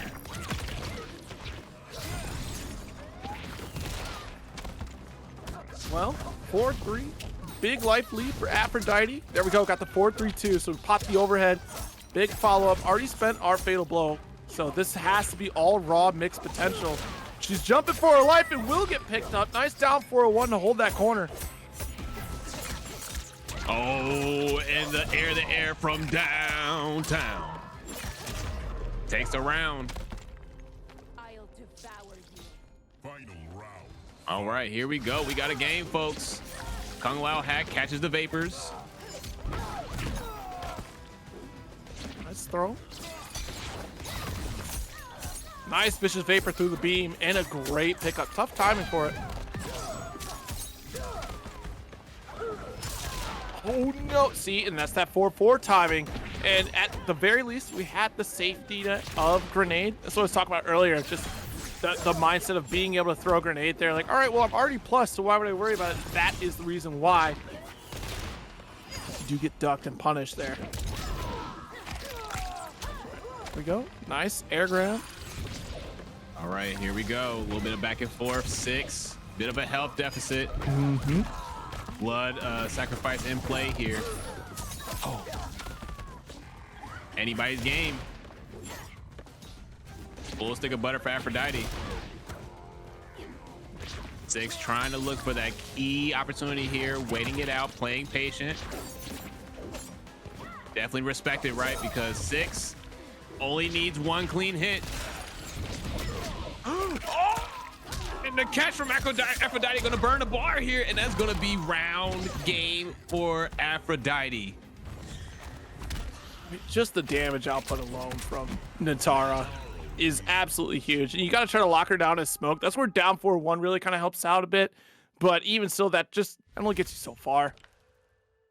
Yeah, for sure. But Aphrodite doing a great job there. Again, it's literally a case of who gets who first. Both of these players utilizing very strong combinations here with their cameos and their characters. Very mobile, a lot of mobility on the screen. A lot of pressure, a lot of coverage. Humans are to Veternians. I can't think of a worse comparison. Right. Yeah, I'm still, you know what? As a former Smoke player, I would still be reeling over that full screen fatal blow. That was crazy. But I did not know it did that. It's right. Like, I just never would have thought. Never in a million years. That's what I get. You know, I try to combo into it. I didn't try full screen. I wasn't thinking. And that's the beauty about MK1. Definitely allows for a certain level of creativity that folks are yearning for sure. Good stuff there. Aphrodite getting away with the blood sacrifice in the face. Aphrodite just playing around with the spacing at this point, just constantly staying out of the way. Burns the meter for the conversion. This is definitely gonna hurt. 400 damage for your troubles. I'm sorry, 454 into chip. Low hat, tough situation here. Fighting for the lead is Aphrodite. Goes for Vapor to avoid any sort of projectile opportunity, quickly closing the gap. That would interrupt up to go for the 4-3. full sweep. Yeah. All right, and this setup got the grenade to get it confirmed. Go for another reset here, and finally Six able to block it out, does get the armor spew, and Stryker unable to save the homie. All right, good stuff there. 405 with the interrupt. Akasha will be proud. Aphrodite running away with this, quite literally looking to capitalize and take game number 2 here for themselves. There it is. I was literally just about to say, where's the down 4-1? Bring Nitara to you. All right, but now Aphrodite understanding that is an option that's available. They're playing at an angle that's making it harder to catch him with that. So we got the fatal blow. Should be able to wrap it up here because we do have 100 less life than normal. But even still, fatal blow from Smoke isn't necessarily like a one that seals the deal 100% of the time. This one does. Have you noticed this is pretty much 450, maybe 460 every time, like regardless of the starter?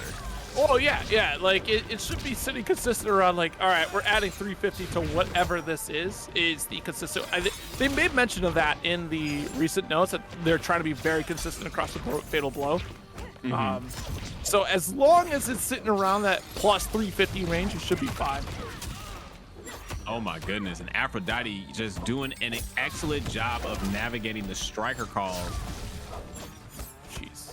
And Nas with the 35-30 direct contribution to the match arena. Thank you so much. That puts us at an even $50 into the pot.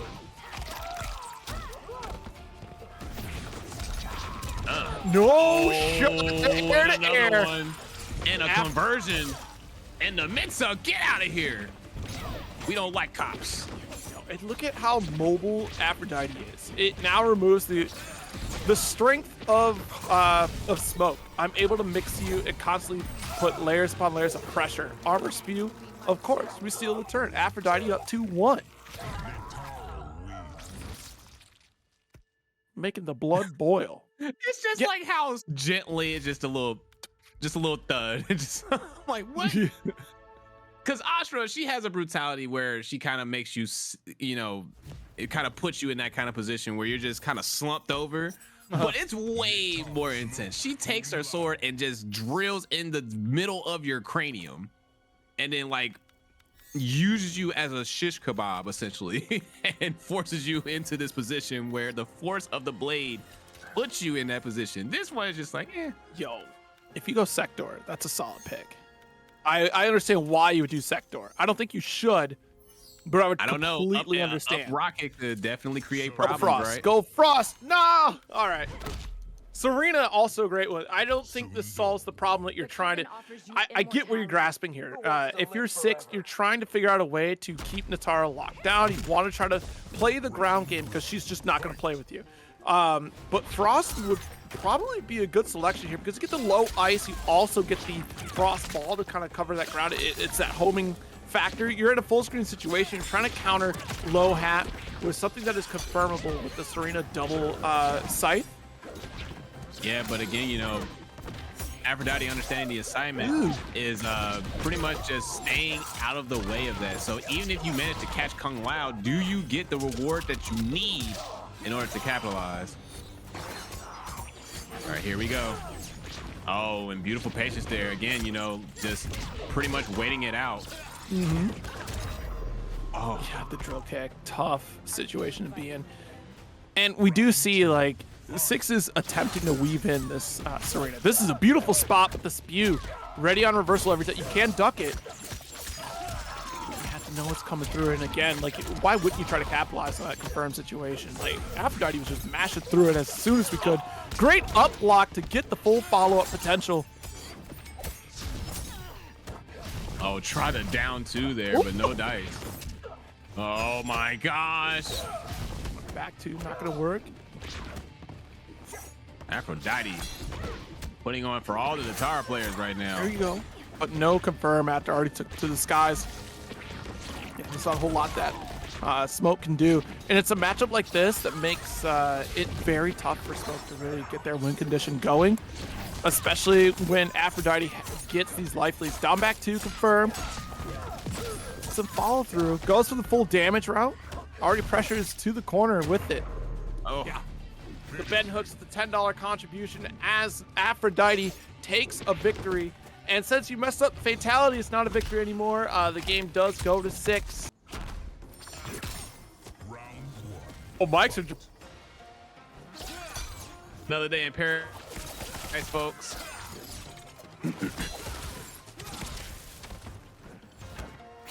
Oh. Ooh.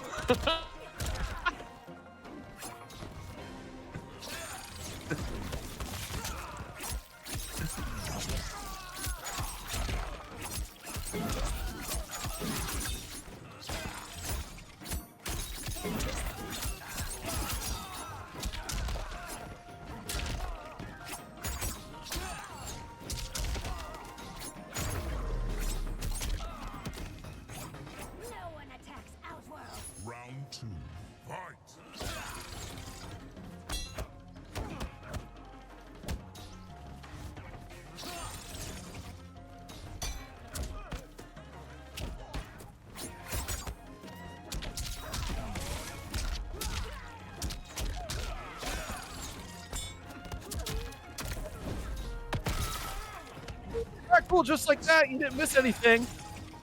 Nothing at all. Oh, that was so dirty. That was so dirty. That was my first time seeing that. How?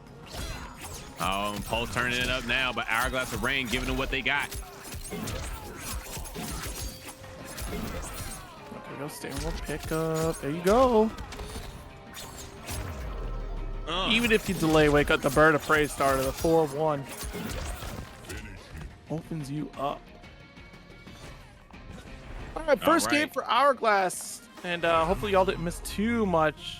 I don't think you missed anything at all. I was just still watching the stream. I think we just had a little drop in our call to get right back into it. Thanks for the confirmation, Cyril. Appreciate it.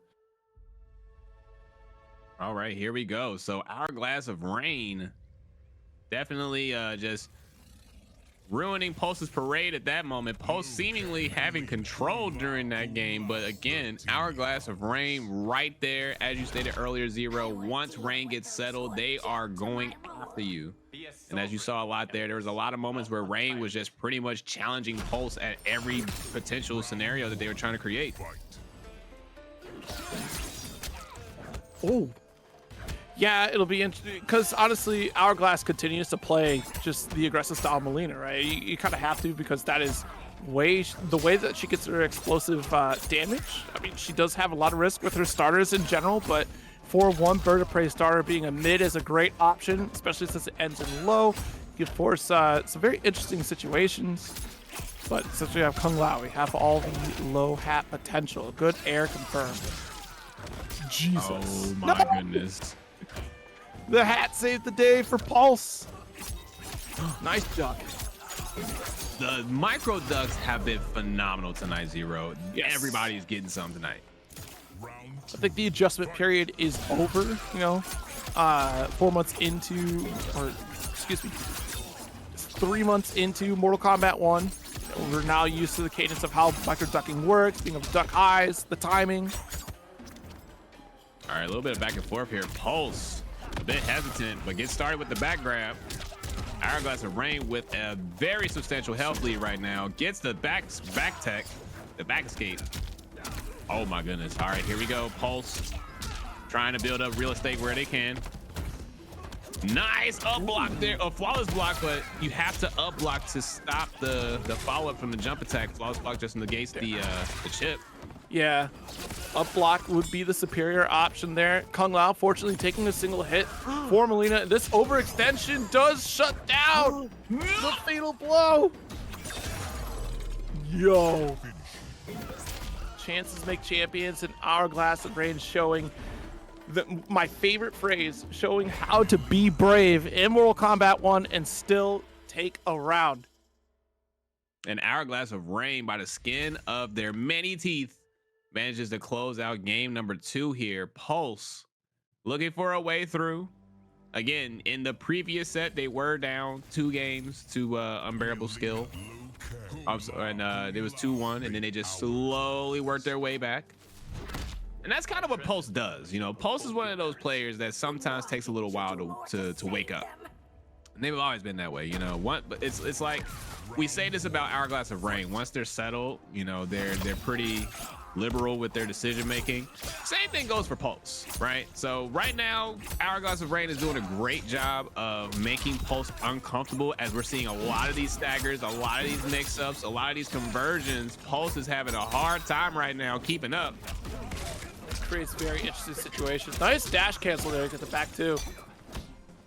And very patient on the low block. Tough timing there. And another duck. Relentless pressure from Hourglass. Still gonna seal the deal. We're on match point right now for Hourglass. Oh, that was a good catch there. Oh, and the conversion. This is top 8 territory, folks. So you're gonna see pretty much some of the cleanest play around. No safe jumps, just go for the double dash. Waits for the delay, wake up.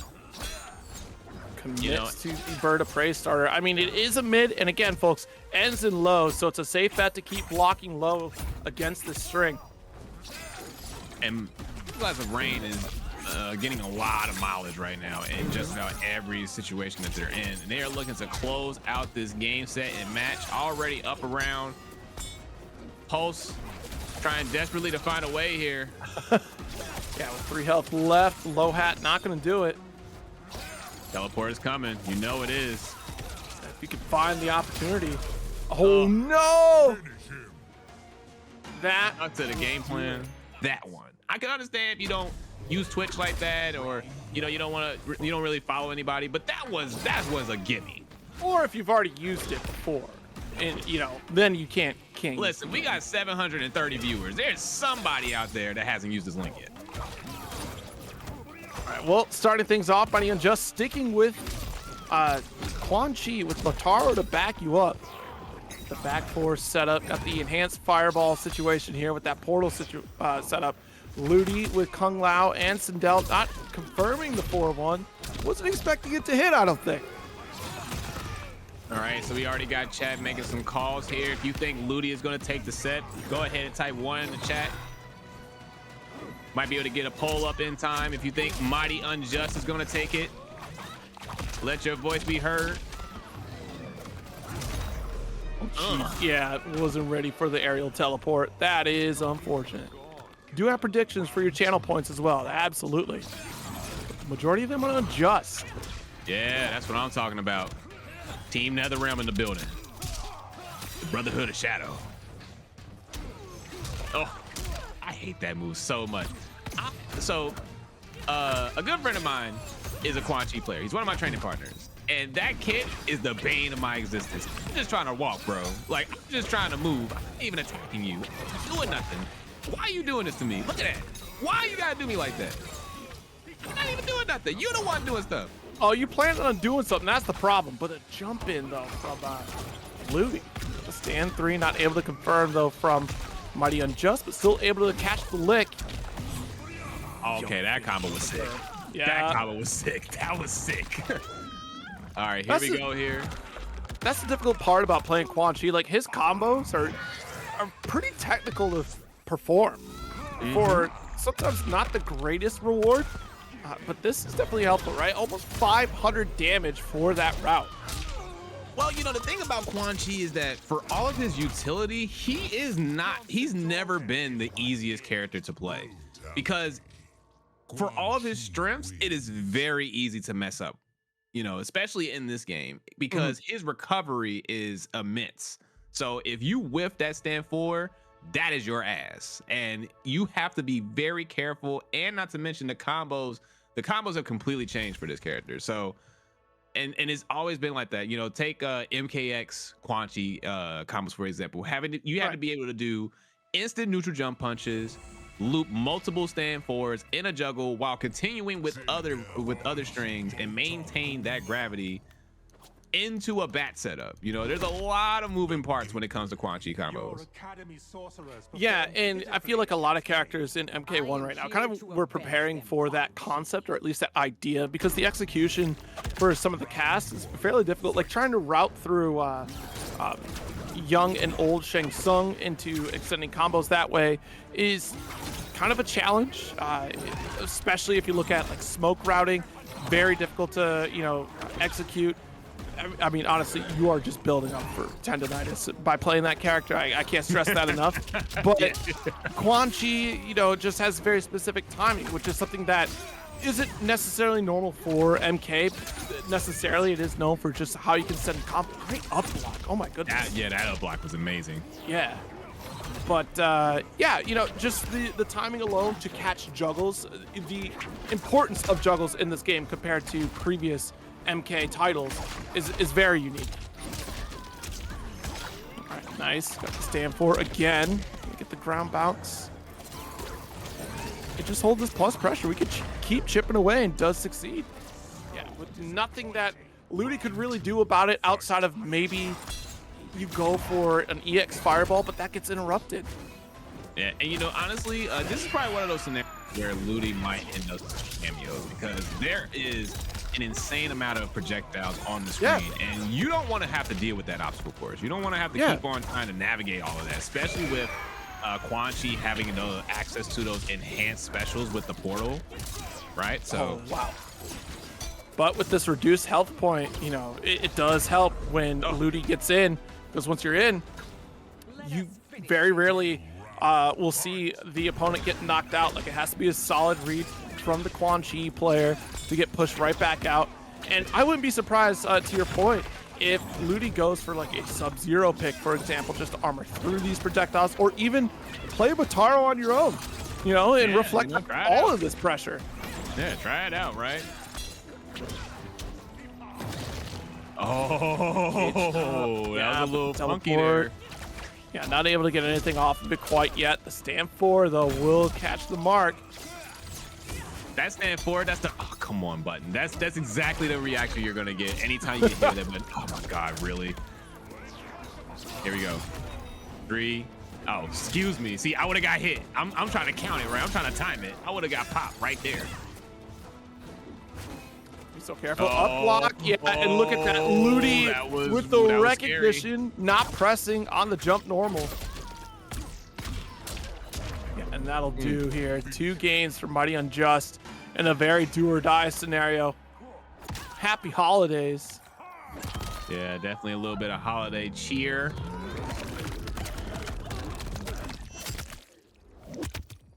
Thank you for the gift. Continuity error right there. The blade is what sliced the neck off of Sindel. Notice that the Slay's blades are on the opposite side, nowhere near the neck. And don't tell me that she bounced off and moved because she staked into the ground. You really just gonna do that to us? You're gonna hit us saying, with the I'm just actually? saying, it's not lined up. We got a Tom Cruise situation here. Why can't you just have fun, man? Why can't you just let us have fun? Hey, it's fun. I'm just letting you know it didn't line up. I don't get it. All right, well, now we know who doesn't believe in Santa Claus, chat. But anyway, we're gonna go ahead and continue to move forward here as MightyUnjust is up 2 games to 0. Throw the whole game out. Unbelievable. If you bought it, I think you could still use. I would hope you could still use a Halloween Fatality. Yo, that would be insane if it's locked out specifically for the season. What a pick up here. Good life lead for Ludi.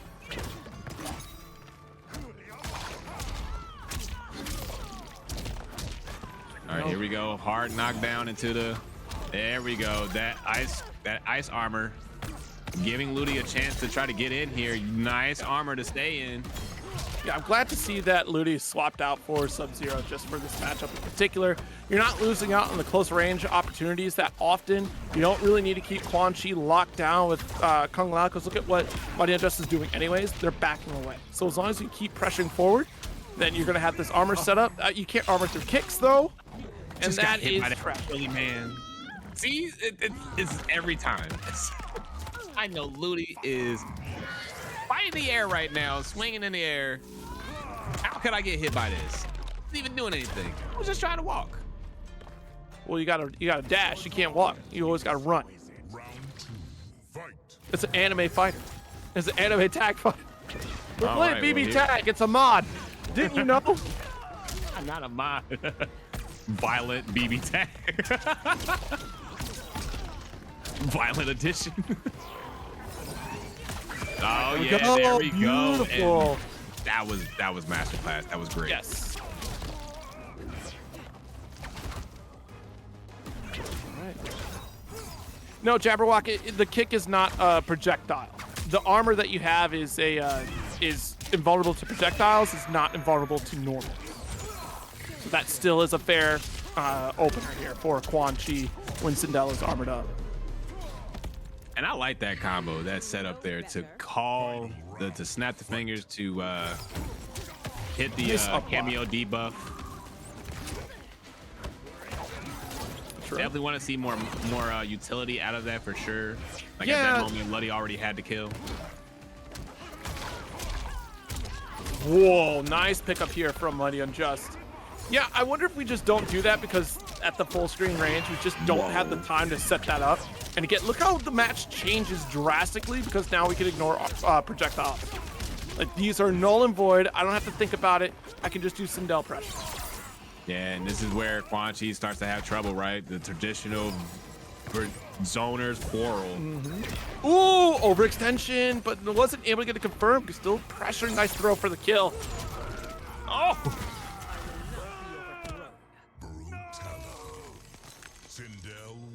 No, I've not seen that one. That's dope. Oh, I did not know he does that. So Zero, I got you, buddy. You can lean on me. What do you mean? Froze. That's crazy. Yo, shades of the Mortal Kombat movie when he hit up Jax. Had that man twisted. The current one? Oh no. Yes. Listen, don't care. I got what I wanted out of that movie. I don't know why everyone was I just asked if it was the current one or not. Okay, I'm not gonna lie. I'm a little defensive about that because folks were doing that film like it was another Cowboy Bebop, and I'm not about to go for that. I got what I wanted. I hope you did. You know? Good. I saw fights and I got to get over you're here. Bugging. Hold on. Stop the commentary. The only good fight, you're bugging. Oh, you're bugging. There's no way. Well, we do get that scream restand. Early break though. The Scorpion Sub-Zero fight in the first 10 minutes is easily the best fight of the whole movie. You're tripping. Then you had the 3v1 with Reptile? Come on, son. Yeah, you're bugging. What about the 2v2 right before our very eyes? You're right. Let's focus as we are proceeding to get another scenario here where Ludi has a chance to absolutely snuff out MightyUnjust and even up the scales. Nice forward throw. Already locking down that corner again. I do love this turnaround. It just changed the pace entirely with this setup here. Unfortunately, the dive kick going to shut down armor opportunity. I love Quan Chi's sounds. Like, I love how they went with this more like arcane sorcerer as opposed to like this heavy metal, you know, plague doctor look, right? And don't get me wrong, I love spike armor Quan Chi. Like, that's great. But, you know, going for, I guess, like a more holistic design for him, right? You know, I like it. I think it's nice. Still spiked up a little bit here, too. Yeah. Not as much as, you know, like X9 and 4, but... Yeah, like, and then with his sounds, right, it sounds like he's saying actual spells. Yeah. You know? Fatal blow will actually get a kill here for Ludi. Ludi taking a game, tying it up simply with the cameo swap. And that's going to be a difference maker across MK1 as we go through the life of this game. It's going to be determined by players that are willing to swap cameos based on the matchup, not being stuck on a cameo pick because of a combo rack. It's definitely going to change drastically for you. And you know, sometimes there are cameos that just cover so many bases, or your base character covers so much across the board that you don't necessarily need to change your cameo, right? So like an example like that would be like your Raiden or your Johnny Cage could kind of pressure a little bit freely, although Johnny does get a ton more support by having an assist that keeps his string safe, keeps the opponent guessing. With Raiden, you do have a lot of that neutral game that is just relatively safe overall. This changes your matchup entirely when you like implement Sub-Zero on top of it. Ludi could have stuck with Kung Lao for that constant pressure that they're so used to anyways by going for flight. But now you have Sub-Zero on deck, and it removes an entire game plan from MightyUnjust. So now you have to try to open up Ludi before armor becomes a factor. And this time it works out. All right, so MightyUnjust here, sticking it out with the Motaro pick. Rightfully so, right? Because the Motaro pick has been working out for the most part. Even with the ice armor, right, you still have exactly those mobility options. Oh my goodness. I feel for you, Ludi. I hate that kick too. Stuck. Oh, beautiful up block there. Gets the punish. Hard knockdown. What's for breakfast? Oh no, that was way too much of a commitment right there. That was a Hail Mary attempt to get a good chunk of damage. I can't navigate this space here. Sub-Zero just recovering, so there's no hope for an armor to come through. I think we're trying to rush things a little bit too quickly here in this opportunity that Ludi have built for themselves. Nice command grab.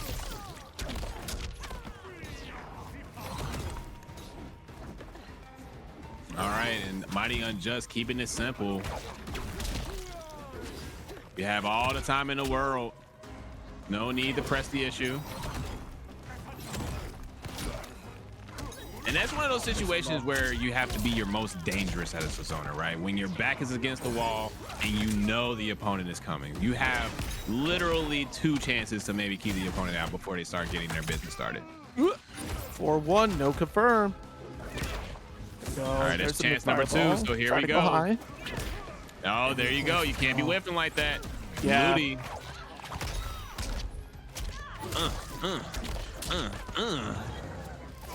MightyUnjust is impressing me very much so with the Quan Chi play. This is really, really strong Quan Chi play. You'll find a lot of great content across the board there. And as we get into this one here, more fantastic zoning power and prowess from Bret. But Hourglass on Mileena has shown that they're not afraid to close the gap against a zoning opponent. Has Kung Lao low hat to help out with that approach.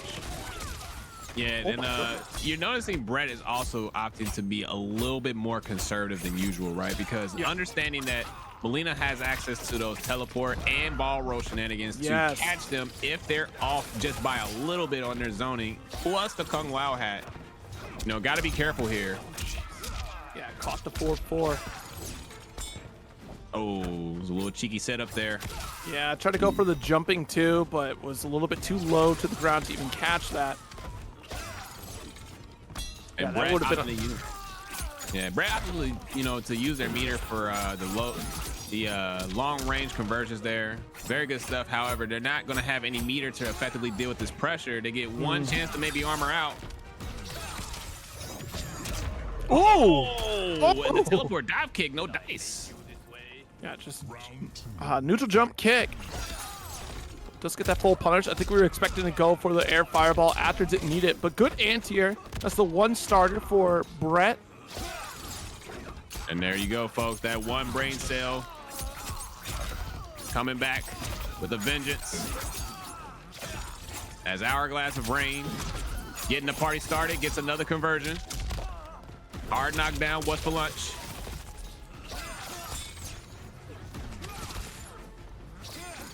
Hourglass of Rain with the health lead here definitely can start taking their time at this part. Smart awareness there. Great awareness from Bret, understanding that the Kung Lao hat was still in play and not taking the bait on the early punish. No hat there. Good jump back. Here we go.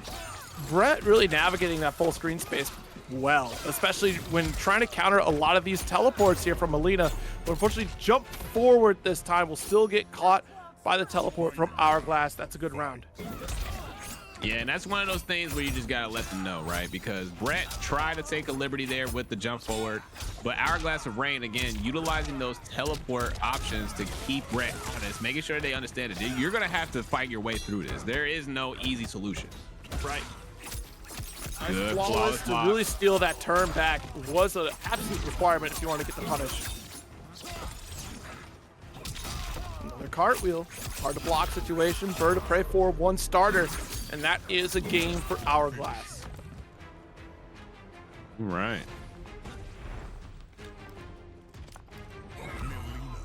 Yeah, again, the explosivity of Mileena is something to be feared. And that was a great call-out that you had, that Bret was a little more conservative on the zoning game. I think we saw more towards the end of the game where Bret was a little more comfortable to throw out more fireball pressure, but Hourglass is more on point, reacting with teleports to really punish. And I think, too, Bret felt comfortable because they could consistently punish each teleport by throwing out a lingering fireball as opposed to a quick, straight fireball. So we saw more low fireball, low hat, creating that jump back opportunity for a full punish.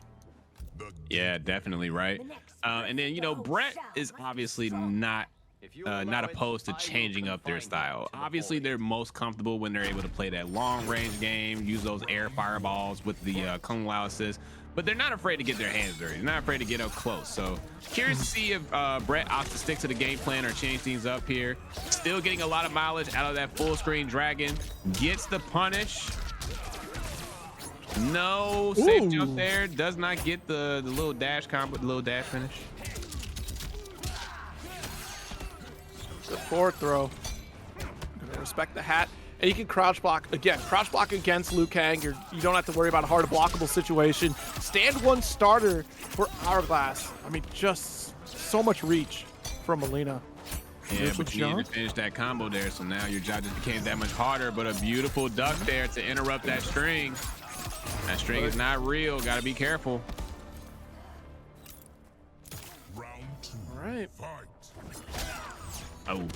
Just out of range of the stand one. That wasn't a bad attempt because it would have interrupted Kung Lao.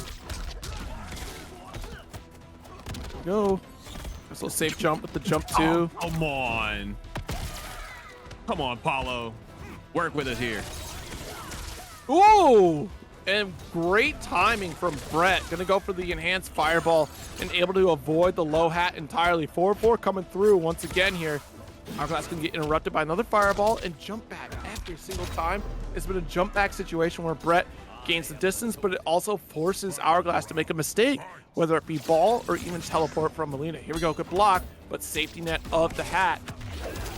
All right, now it's beautiful defense there from Bret, blocking both mix-ups there, the low hat scenario and the overhead as well, and punishing on top of that. But again, Hourglass of Rain, always ready, gets the conversions, gets the damage. And as you can see here, right, Bret's getting up close. No fear as they're going in with the string, even on whiff. All right, here we go. Hourglass of Rain closing out that game once again, 2-0. But it's one of those 2-0s where you got to take a closer look because that was definitely anybody's game.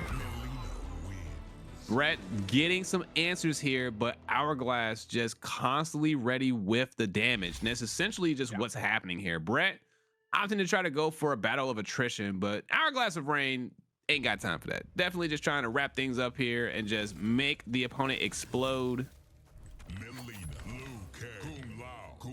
Yeah, I mean, and again, that is just the style of Mileena. She's so explosive with that Mileena ball, and Bret is doing their darndest to dissuade Hourglass from going for ball, but now you're trying to lock down the teleports, which still catches Bret unawares. It does force a mid-screen situation. Bret can't lock down Hourglass because at any given moment, Hourglass has to teleport on the way. Round start ball shuts down both Kung Lao and gets you the first hit bonus.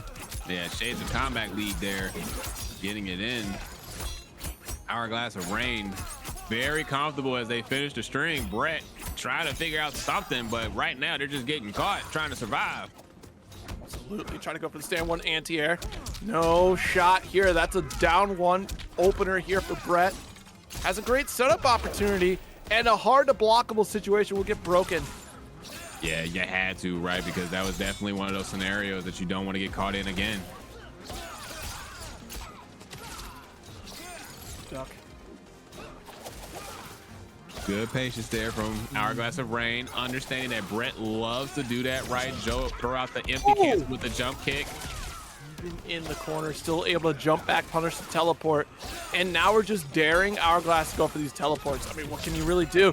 There it is! Dare accepted.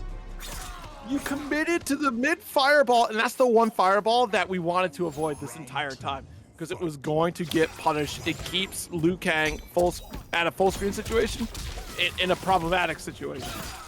Right, and again, this has pretty much been the theme of the set.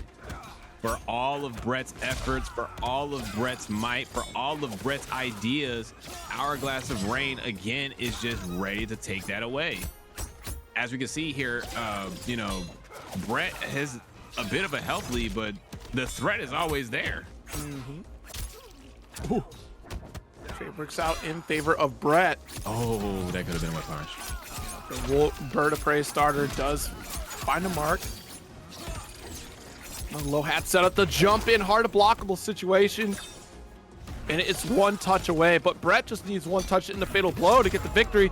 Teleport works out in favor for Hourglass with the brutality to close it. Yeah, absolutely. NRS definitely is always having its finger on the pulse when it comes to producing new and exciting talent, right? You think about Sonic Fox, he started literally when he was 13, and that's usually how it goes. It just tends to be when these people are coming in literally as teenagers, and they are just getting better and better with time.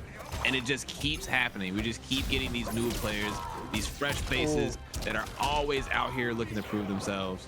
And like you said, right, it just makes the competition that much fiercer, that much more dangerous. It's no longer, all right, I just got to make it a top 8. You got to make it through this top 16, or if you're at a larger scale tournament, you got to make it through this top 64 even, you know? Well, MightyUnjust is going to have to make it through the gauntlet that is Quan Chi Fireball game, which Smoke definitely has capability to do so. Back forward 3, you know, Vicious Vapor does warp through fireballs, but you got to catch Quan Chi overcommitting. And with the ambush from Stryker into Fatal Blow, that's a good start for them. All right. How much damage is that going to end up being? 450, right? Yeah, there it is. 455. Whoa! Oh! What? Hey! This is crazy. Like, why are we guessing on 10 points? It's literally a 10-point difference. Like, is it gonna be 450 or 460? And that's insane. Like you said, like we're gonna add that 350 no matter what. You know, that's what you're gonna get.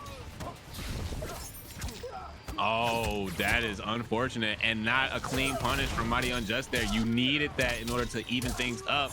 But 6 is going to continue the pressure, is going to continue to get something going, punishes the wake up. Yeah. And you know what? Quan Chi at 850 is the perfect character for Smoke to go up against. Because I can finally say it. I've said it before, but this one I'm happy to say. 2-touch game for Smoke. Without cameo assist. Do not let, literally, don't let Smoke get first hit in this matchup, because it does become a 2-touch game. Yeah, and you know, it's so interesting, right? This is what I was talking about earlier about doing your homework and giving time for the game to breathe, because this is another character that a lot of people were tending to write off, right? It's just all gimmicks, his pressure's not real. But what about if the person plays neutral, right? And then what if the person just maintains aggression? And then what if they change up the cameo? You know, like, you gotta remember, there's so many different variables that can change at any given moment with this kind of fighter, right? Yeah, that is the thing. You can't do. Like, but what's crazy is, again, just the fact that Smoke doesn't need necessarily a cameo to get the damage. Smoke needs the cameo for support. Smoke needs help to block, or at least stay alive, to survive their strings. Smoke needs help to open the opponent. Stand 1! All right, MightyUnjust with the beautiful adaptation there. Not giving 6 too many opportunities to use those teleport and invisibility shenanigans. Yeah, you had to think about it, right? Because Stryker was right there waiting in the wings. 6 pressing the issue. MightyUnjust with the stop sign of a stand 1. Oh, Yo, good you luck. tried. Invisible smoke ain't happening. What are you doing? Don't move. Nice, Vicious Vapor to close the gap. Stryker will keep you safe. But that was smart on Unjust, right? Finishing the stream to make sure 6 didn't get much off of that interaction. Ooh. Nice little pickup here. All right, here we go. Again. Yeah, we're one touch away here. We just need to confirm into Fatal Blow. Literally. That's it. And it looks like we're going to get it. No, we're not. No! Why? You always hit that! No! And Unjust with now extending the damage there. Oh, no, not like this. Anybody's game. Oh, no! And Mighty Unjust with the clutch block there on the side switch. Gets the combo and gets the finish into the slam. Mighty Unjust staying alive to fight another round. You know, and that's the great duality of Smoke. That Fatal Blow, you know, it's tough. It's unfortunate. Needed to stand 3-2, and we had it. I think the delay, I wonder why there was just a bit of delay on the activation for Fatal Blow. It should have worked. If it was stand 3-2, absolutely would have worked because you would have the pop. Quan, Smoke, Motaro. I'm sorry I cursed at 6. I literally said that's all you needed. You simply had to send it. No sense dwelling on the past. I was the banana peel on the field. Round 1. Fight. All right, good flawless block. Good start here for both players. Mighty Unjust with the party starter.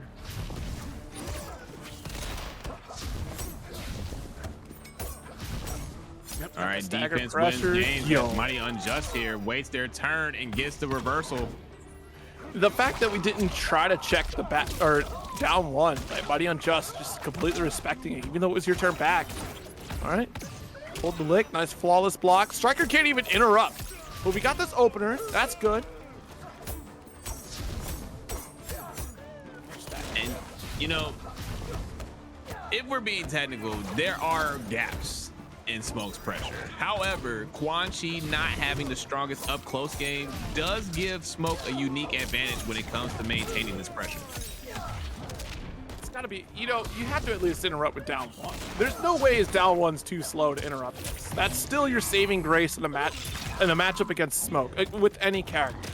I'm gonna double check on that for the down 1, but I'm pretty certain there's no way Quan Chi's down 1 is slower than the rest of the cast. Well, it's definitely more negative than the rest of the cast for sure. Being -10, you have to be careful because if it gets blocked, that is a full combo punish at point blank range. Round 2. Fight.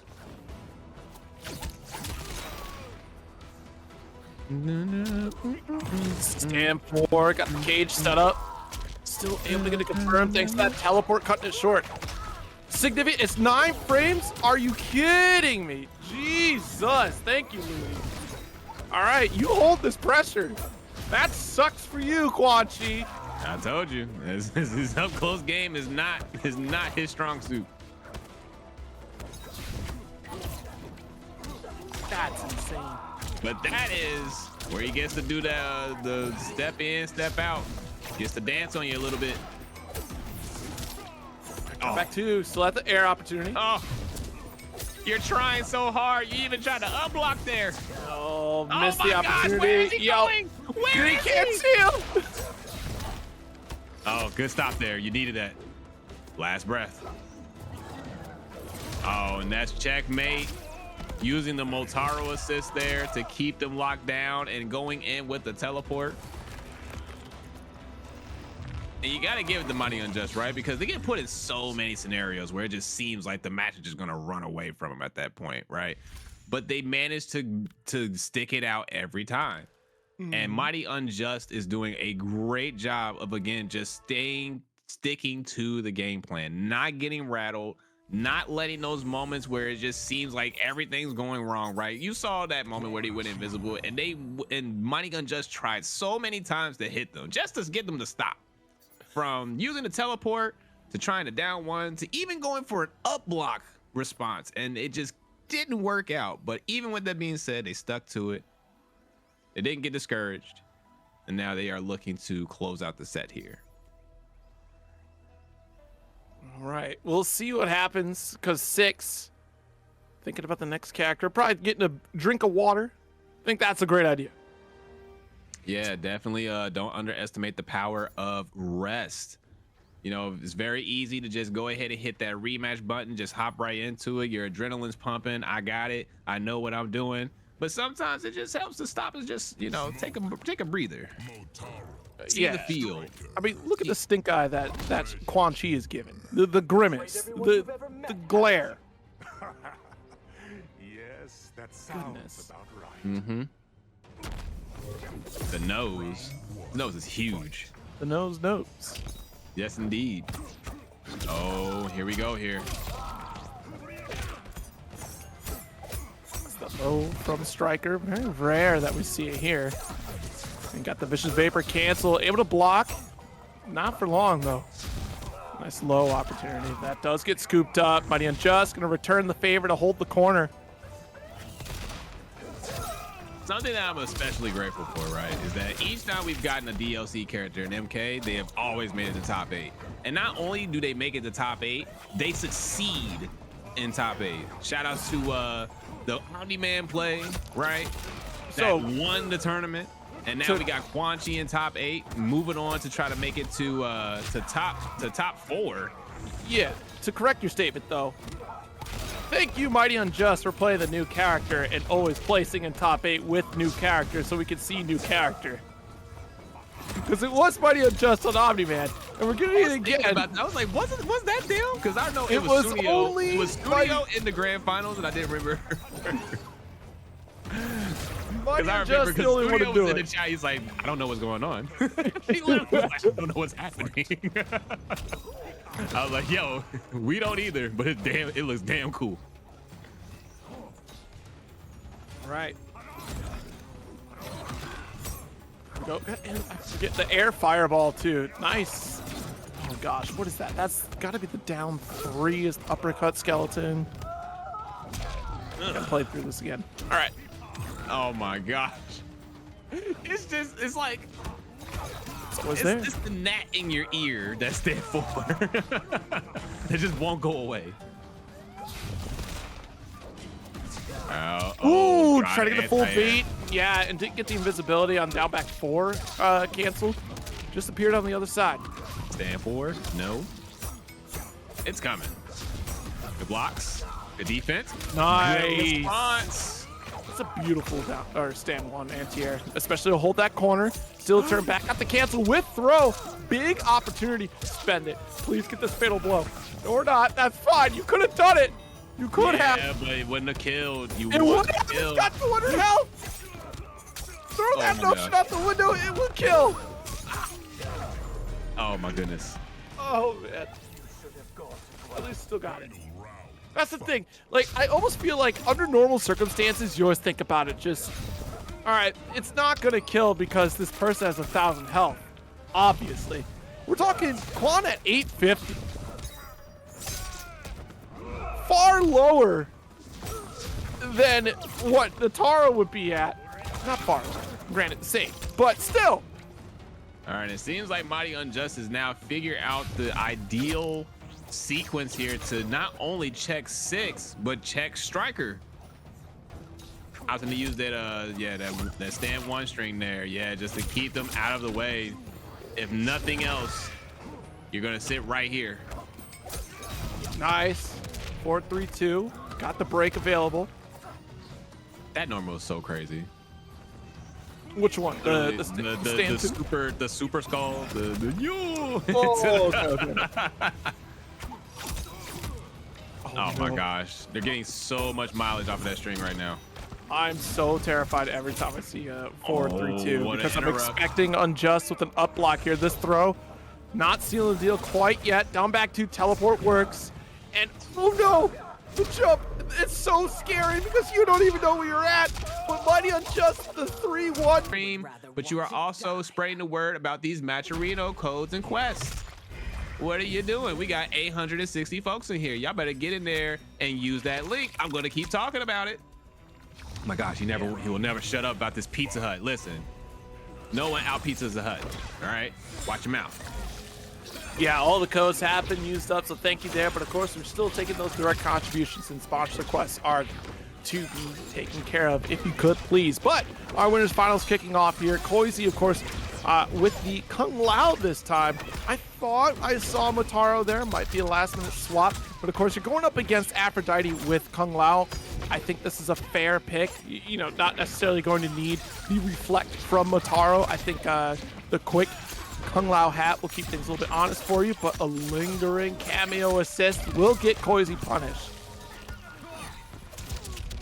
All right, here we go. Here, Aphrodite getting the pressure mounting, facing off against Koisy Sindel, and this is pretty much what you need to do to defeat this character. You cannot let her get started because this is what happens. I fall through on the low hat. Oh my goodness, the Lust Shaker had to break. It's a do or die break if you could, because look at that. Low hat forces the situation. Aphrodite would have had to take the skies or just hold block. Just a neutral jump for Koisy there to get the jump kick. All right, and again, that Lust Shaker paying dividends right now. It's an opener, it's a meaty, and in some cases even an anti-air. We are just swinging here, folks. Whoa, maybe not. All right, Aphrodite trying to take advantage of these random hits here with Kung Lao. Oh, and there it is. Might have been an input error considering that Aphrodite was switching sides when that happened. But here's the blood sacrifice. Has an opportunity to make something happen. Doesn't catch them. Koisy has been working that flight all night. That is essentially one of their main sources of like just making you whiff, right? They're just casually floating away, waiting for you to mess up, and then bam, jump through.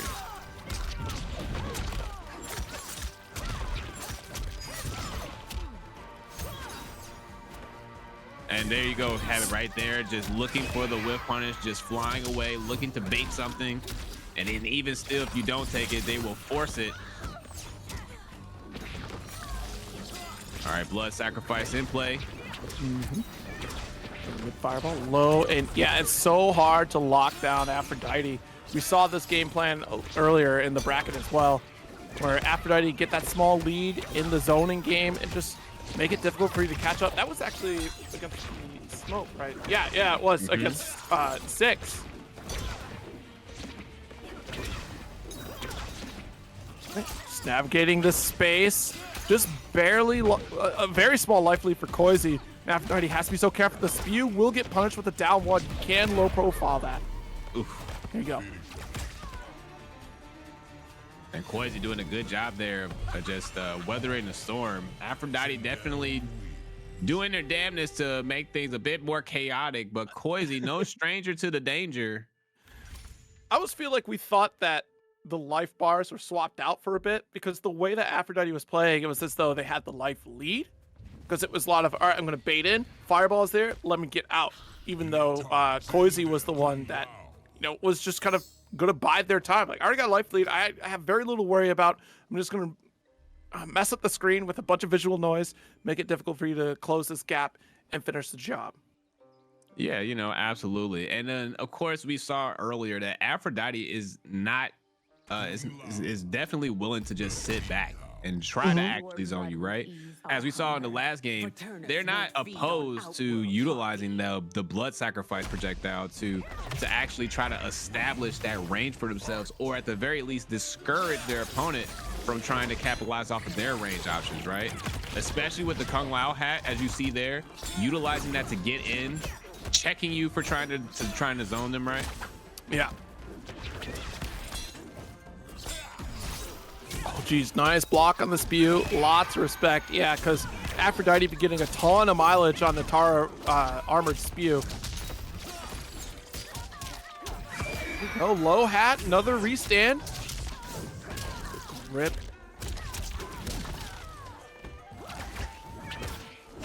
All right, a little safety there, a little up block here. Have you no self-respect? Oh. goodness. Koisy taking a page out of Aphrodite's book there, utilizing their utilizing their movement as well. And as you saw, Sindel snapped those fingers to give a little bit of a boost to their cameo meter, getting that Kung Lao hat back way faster.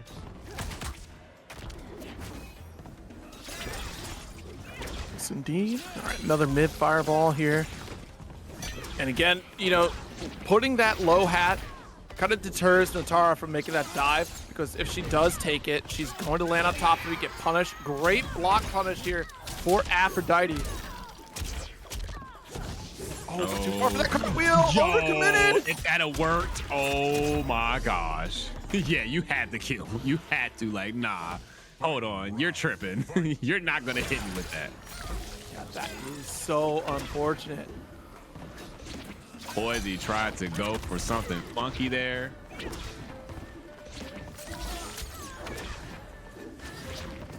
Oop. Nice. Full spew here. Going for you. Has to be so careful on your approach. There's another beam, but it removes that blood sacrifice.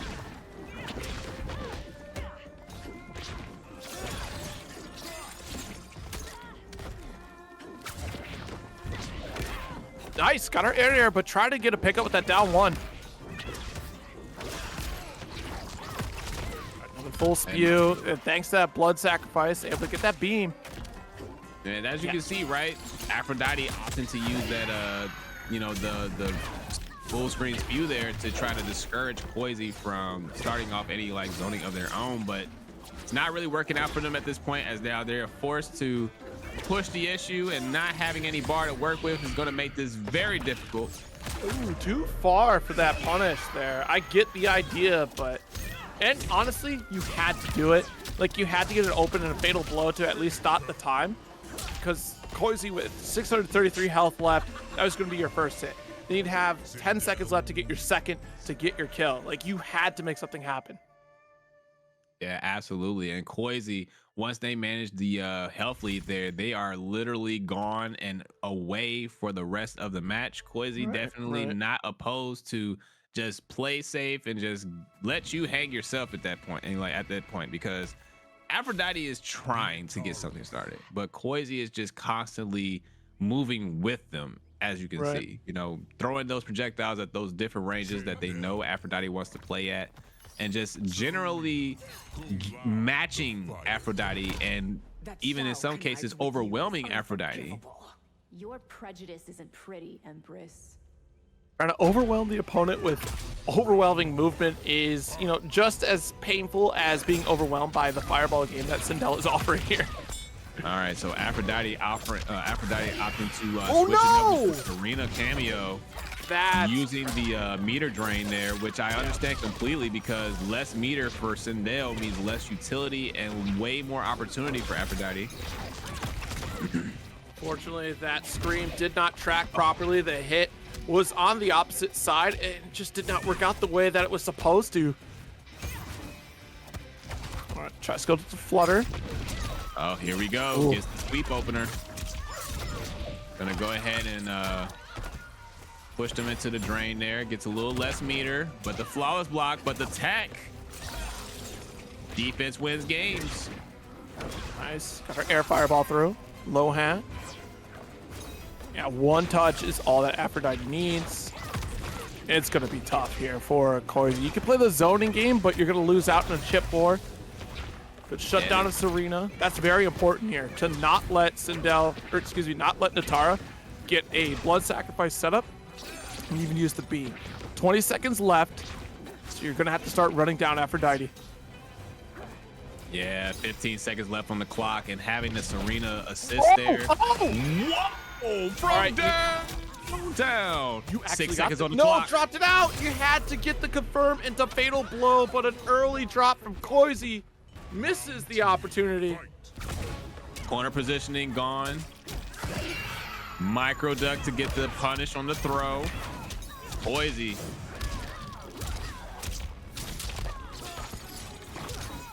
Oh, nice. And actually got the confirmed shutdown. Serena on top of it. Another Scream restand. And Koisy sending it home for this one. Yeah, just literally went wall to wall on Aphrodite right now. Yeah.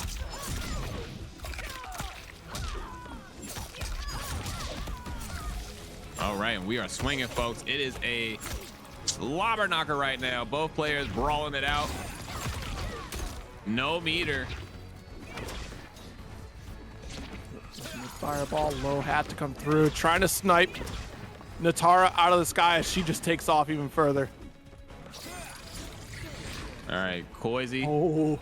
Using that buff there, and just look at that cameo meter go. Yeah, but look yeah. at Nitara go with the one hit confirm. And that's looking like a game for Aphrodite.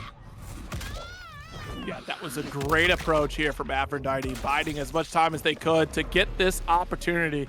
And what was interesting was that we did see the cameo stat work on Serena, so that option was removed.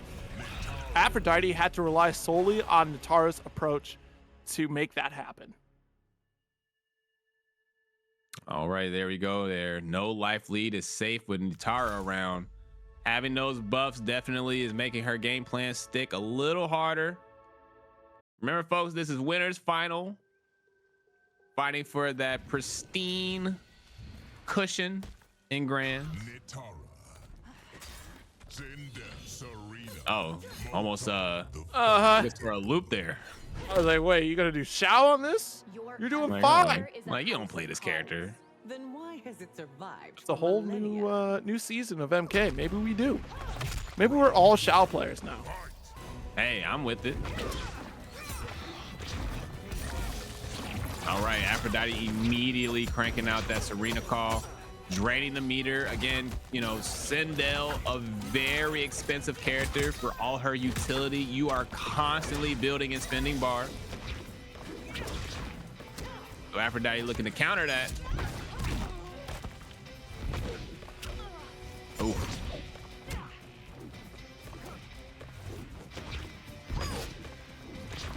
Aphrodite on the move. Yeah, I mean, really trying to control that airspace. We do have the Serena curse to pull some of that meter away from Sindel. Yeah, beautiful confirm there from Aphrodite. Looking for that juicy 491 damage. Nice reflect. And we also got a snap on Nitara there too. Or excuse me, Serena. Yeah, Aphrodite, again, having a health lead here in addition to Serena assist, right, means that they can now pretty much just go back and play back. Plays it safe to take the round, looking to get game 2 for themselves on the board. Oh. Oh no, trying to get our interrupt there. I think that was the 4-1 startup. Good Yeah, block. You're starting to see more of the same, right? Keeping it simple. No need to really push the issue, especially if you have the life lead. But now Koisy with the advantage. That while falling, get that full extension of the air bounce on top of it. Get that 4-1 plus frames to the low fireball. I can't believe it. We got the spew timing, able to interrupt and get out of there. That's 2 meters spent for it. And that's a great decision because you have the corner positioning. But unfortunately, Koisy able to get a reversal out. Down back 3 starter both times. Now Koisy on match point. American Josh, dude, thank you so much for the subscription. Appreciate that. We are 1 round apiece, folks. Koisy on set point. Aphrodite just fighting to stay alive.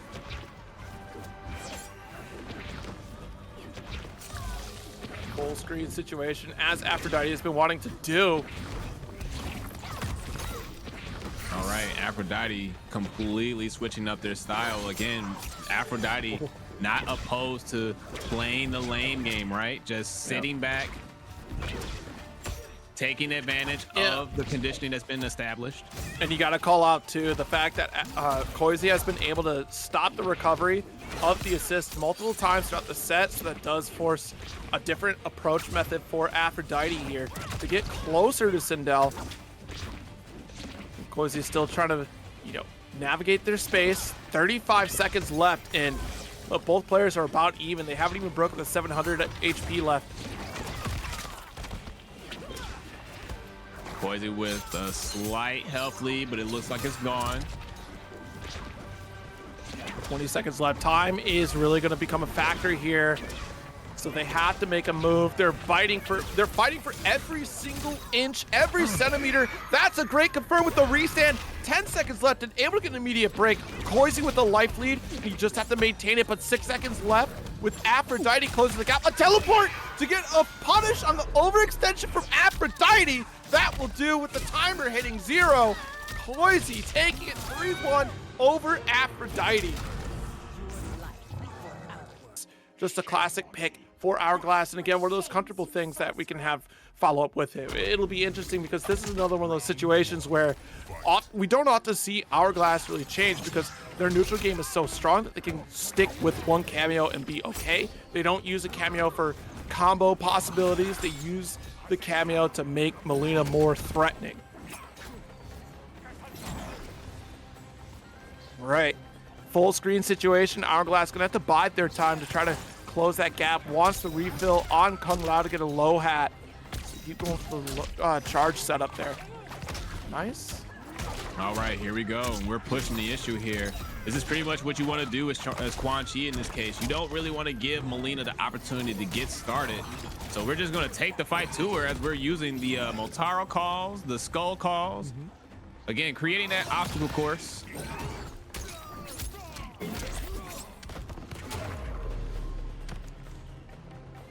Right. That's a strong round there for MightyUnjust. It just, again, so difficult to close that gap. But now that we're in this corner position, look at the possibilities that Hourglass can bring themselves with this low health character. Again, looking at 400 damage for a single combo. No meter spent for that one. Oh, there we go. That teleport. Yep.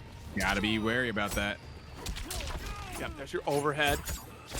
Murder Prey to continue, and a teleport again, no throw opportunity. Good round for Hourglass, but you've given up the corner at this point. So now that's plenty of room for MightyUnjust to run away. We know that they're very successful at the stand, but they teleport back to the corner.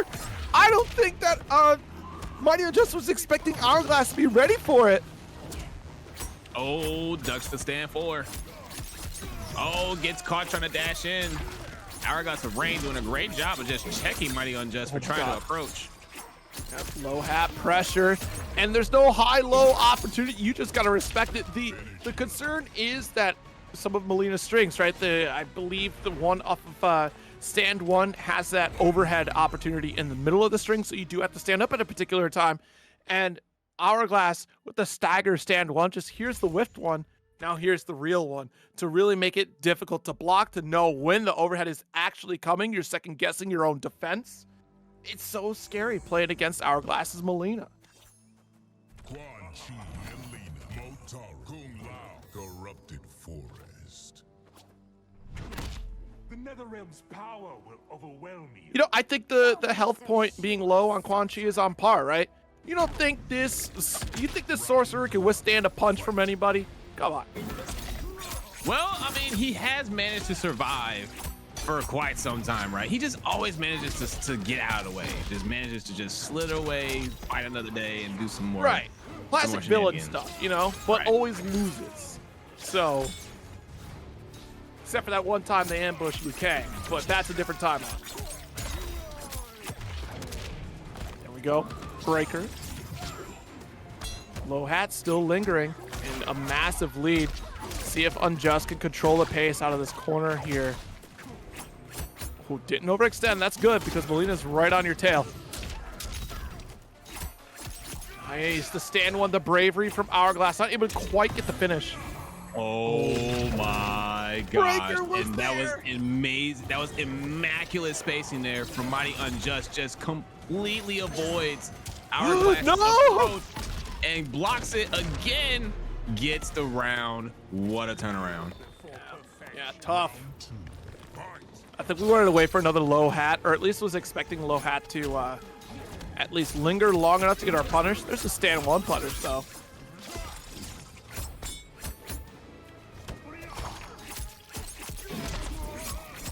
Yeah, that dive kick, just coming so close. I think we also might have wanted to try to snipe out of the sky, just too little too late to try to get that snipe here. But 61 health. Again, the setup works out here for MightyUnjust with the teleport. That one interrupts. Shuts down the start of I don't know what, but there was a skull there. Last gonna take it. Might have been a block startup. Because it does have the skull when he tries blocking.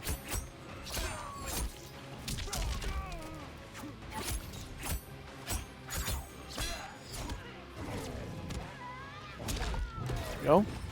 Good forward throw to get that space and try to get a little bit further away from the corner, but look, Hourglass and Raiden stoic in positioning. The low hat does connect.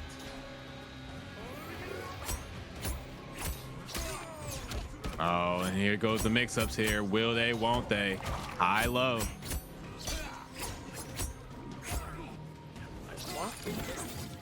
Oh, get out of the way. Yo! Oh my gosh. Lead. Just as his head went underground, the hat just comes buzzing by. Oh, this is not good. MightyUnjust starting to get the real estate. Pretty much just attacking at will now.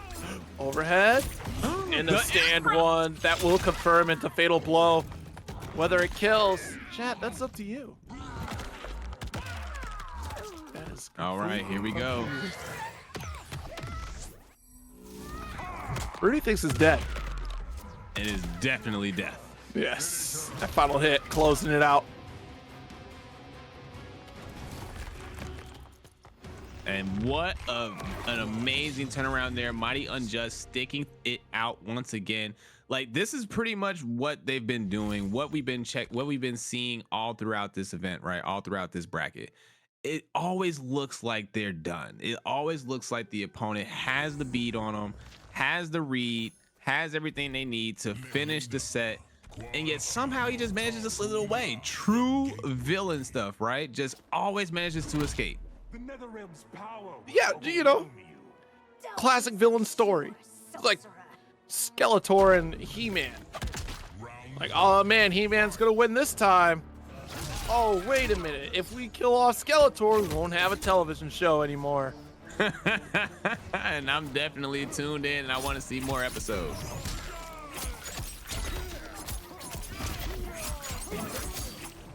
Mileena, dressed as Katana. Oh, and a beautiful interrupt there. That is the answer. Yep.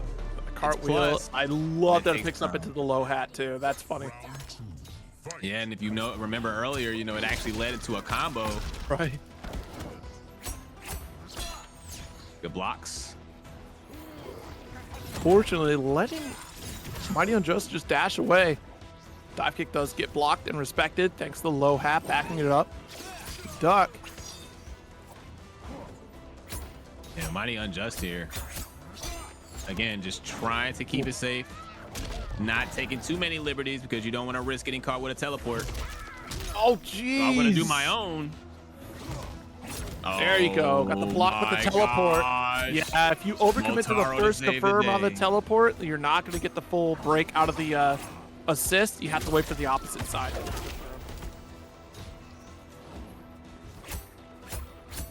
And Hourglass of Rain is doing a great job of staying out of the way of those stand fours, but eventually you gotta be careful there. And there it is. Oh, but didn't get to confirm with the cage. You had to let the kick rock a little further. Hourglass of Rain going up 2 games. All right. Still able. I love the fact that we were still pressing. Did I get caught from behind? That's fine. I'm still going to press a button to confirm, says Hourglass.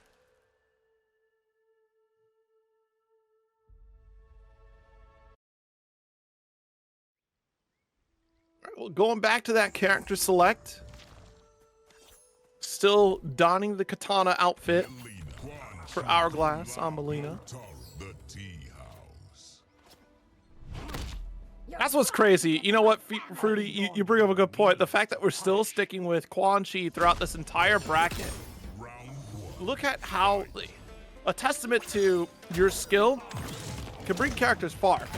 If you have no excuse other than yourself when you start losing. You can make it work. You might have to work harder than somebody else, but still make it happen.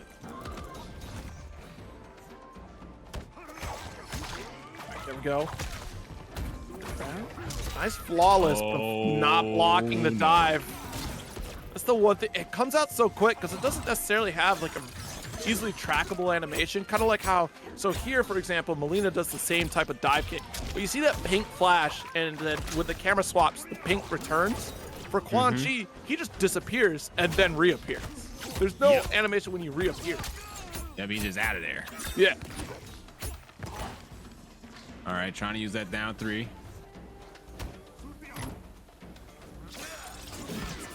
All right, gets out of the way and gets right into the low hat, and that is so unfortunate. MightyUnjust is gonna lose the round as a result. Hourglass of Rain on set point. That was supposed to be the aerial teleport, but we fell right into the hat. An interaction almost happened in the last game.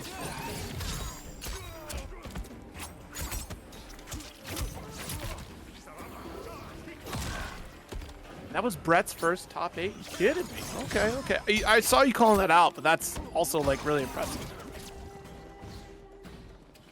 All right, MightyUnjust. Take it to the game plan. Good block on dive. Good block on hat. Up block, good sort of a flawless mile block. away. Oh, and another block from a mile away. MightyUnjust getting the hard knockdown. Out, see my the jump goodness. backs. We're learning because that was something that Bret also did in this set here. We'll pick up. All right, here we go. Situation. You're waiting on the teleport. The Sonic ball in the air. Good try, good try. I respect that. I like that idea. That is actually one of the combo trials. If y'all check out Quan combo trials, they show you the utilization of stand 4 as an anti-air option or just an aerial combo pickup from full screen position.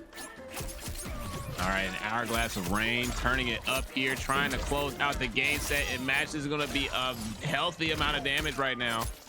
Gets caught with the low hat, and you hate to see it, folks. Hourglass of Rain taking game set in match 3-1 as we have Nitara with her 16-way dash, as somebody pointed out before. And then, of course, you have Mileena with access to the ball roll on the ground and air, as well as the teleport in the same spaces. So it's going to be interesting to see what Aphrodite does here. They're going to have to be a lot more careful with those air options because, again, Mileena can check if they time it correctly. Absolutely.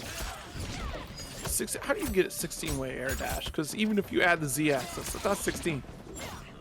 I don't know. Chat said it, so I'm rolling with it, you know? I know you call out chat, but I have to call out chat even further. I'm just getting first pass on there. Listen, don't ask questions, all right? Yeah, you already ruined. Listen, you already ruined Christmas. Just let us have this one, all right? Round 2, fight. A dash is a wing makes sense. All right, here we go, folks. The meter burn side from full screen gets the conversion. Ball roll. All right, gets out of the way with the armor, gets the conversion. You saw Aphrodite was trying to go for that the whole entire night, and it's looking like they found the timing here. Yeah, really good pickup. Oh. There you go. A little stagger pressure here. Just needs one more touch. Oh, wake up grab, killing me. All right, here we go. We're gonna try to make something work here. Aphrodite with the fatal blow to get the max damage.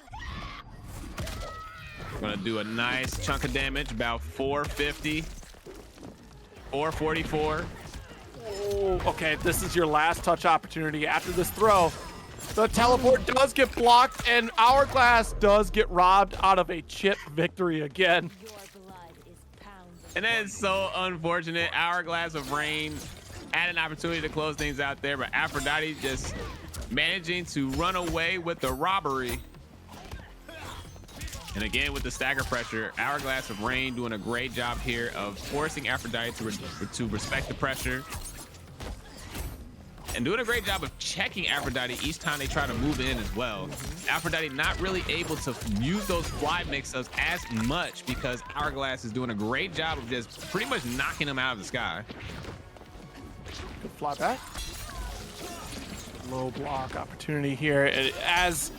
Look, Hourglass really gonna have to try to navigate because we've seen time and time again that once Aphrodite gets about a 50% life lead, it's a full screen situation to try to bait the opponent into making mistakes like this, because out of the entire cast, only Nitara is going to be able to do something like that. All right, here we go, and it's looking like same with Hourglass of Rain. There you go. Very similar to how they lost that second round. It looks like they got him right back. So good. Yeah, I mean, in a literal sense, yeah, like Nitara is going to be the only one that can go for that command grab that takes you out of the sky or into the sky and avoids the low hat. But also, you think about other characters that have tried to navigate around low hat. We've seen earlier on, especially with Bret, we had the jump kick into air fireball to kind of adjust the hurt box for Liu Kang to get a little bit extra height, and then cancel air fireball to extend their time a little bit further. Aphrodite is able to just 180, get some damage, and if you go for if you already have like blood curse, then you're going to get the enhanced damage with a little bit of life steal on that. But yeah, just again, very quick call from Aphrodite to make that decision. Yep, and good stuff there. Hourglass of Rain locking down that first game. And also good stuff to Kim Jim with the subscription. Appreciate that, the Prime subscription. Again, folks, appreciate everybody coming through tonight. Checking us out here for episode 14 of Mortal Kombat 1 at TNS. Remember, folks, the Matcherino is still live, so please be sure to use !Matcherino in the chat to help us boost up that pot bonus for sure. Very strong first round there for Aphrodite.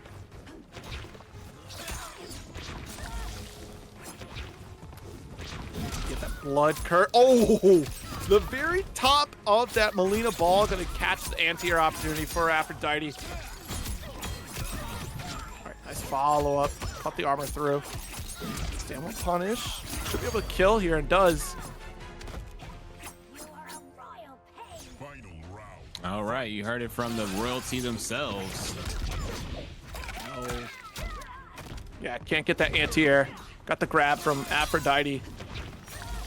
All right, Aphrodite here. Trying to maintain the slight health lead, but as we've seen time and time again, Rain always ready to reduce. You know? Backstep. Oh, nice there it is. approach. You gotta be careful. You have to break that. That is gonna be a huge chunk of damage if you don't. Yo, these jump backs from Aphrodite. I think everyone's taking that that learning from Bret that we saw earlier and really trying to dismantle a lot of these teleports from Hourglass and just jump back. We saw it from MightyUnjust. We're seeing it now from Aphrodite. I don't think we've seen it from anyone else up until this point, really. Yeah, and again, you know, just speaking towards that whole concept, what if I just don't play the game? We already know that you can do big damage. We already know that you got big mix-ups, right? So I'm just gonna stay over here and I'm gonna make you come to me. You can't do what you can't reach, so. Ooh, there you go. Hourglass of Rain, closing the distance, manages to steal another game. Yeah, all because of an early stand-up. I think we tried to go for that punish off of the teleport that we did earlier, which is the correct answer. But just the timing on Hat was, and that's what makes Hat so strong, right? You can delay it, and you get to control when Hat releases, and that opened up Aphrodite there at the end and gave Hourglass the victory in game 2. All right, here we go, folks. And again, this is loser's side, so loser will be forced to spectate for the remainder of the night. We are in top 3 territory. This is losers finals. Along with her throne, you've inherited your mother's bigotry. Round 1. Fight. All right, here we go. Game 3. Hourglass of Rain. Looking to wrap things up. Yes, indeed. More Hats coming through. I'm not sure why we did the full stop right there. Like, as we dashed up, waiting for low hat to come through. Oh, nice. Yeah, you gotta be careful there. You know, you're starting to see those layers of conditioning take effect here. Aphrodite opting to get out of the way, but doesn't get the punish. They turned around because the ball roll switched sides at the last second.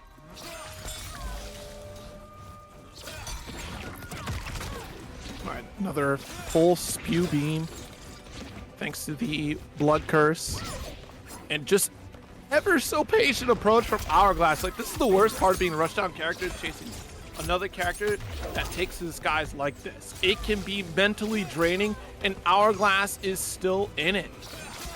Yeah, Hourglass is doing a great job of, again, just sticking to the game plan, not being discouraged, and then also creating opportunity, which is important because Hourglass, when they caught Aphrodite with that ball roll earlier, that was a very important moment there. Oh my gosh. I mean, what do? You're right above the opponent. You had to go for a neutral jump, but the moment you neutral jump, that's when Mileena lets go.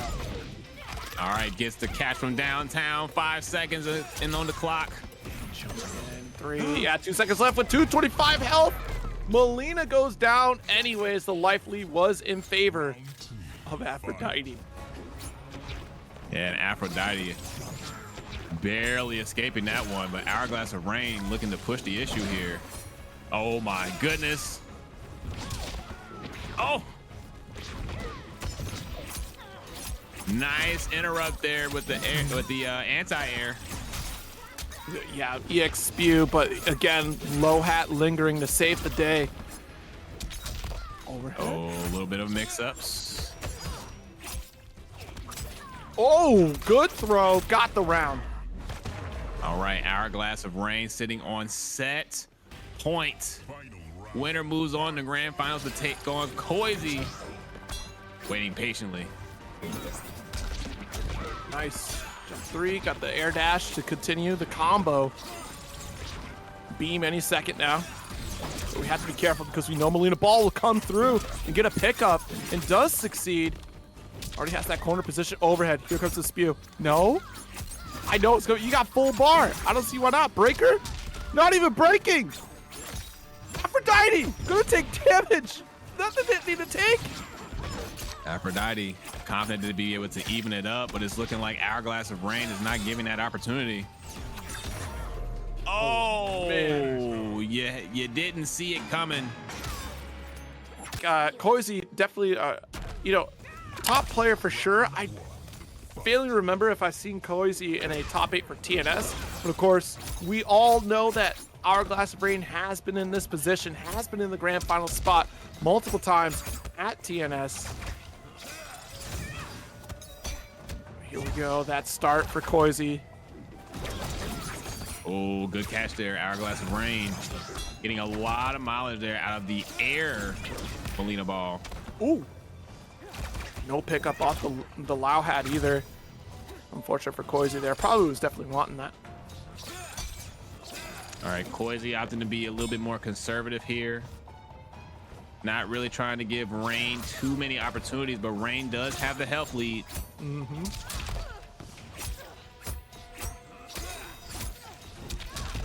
Oh. Goes for flight. Oh. Beautiful teleport there for Hourglass. Not quite killing yet, but the teleport again. Hourglass taking that first round. Yeah, and that's essentially what you got to look out for as a Sindel player, right? You're not going to be able to fly around as much. Mileena having that teleport kick definitely going to reduce the amount of options you have from a movement perspective. Right. Yo, Tento, what's good, brother?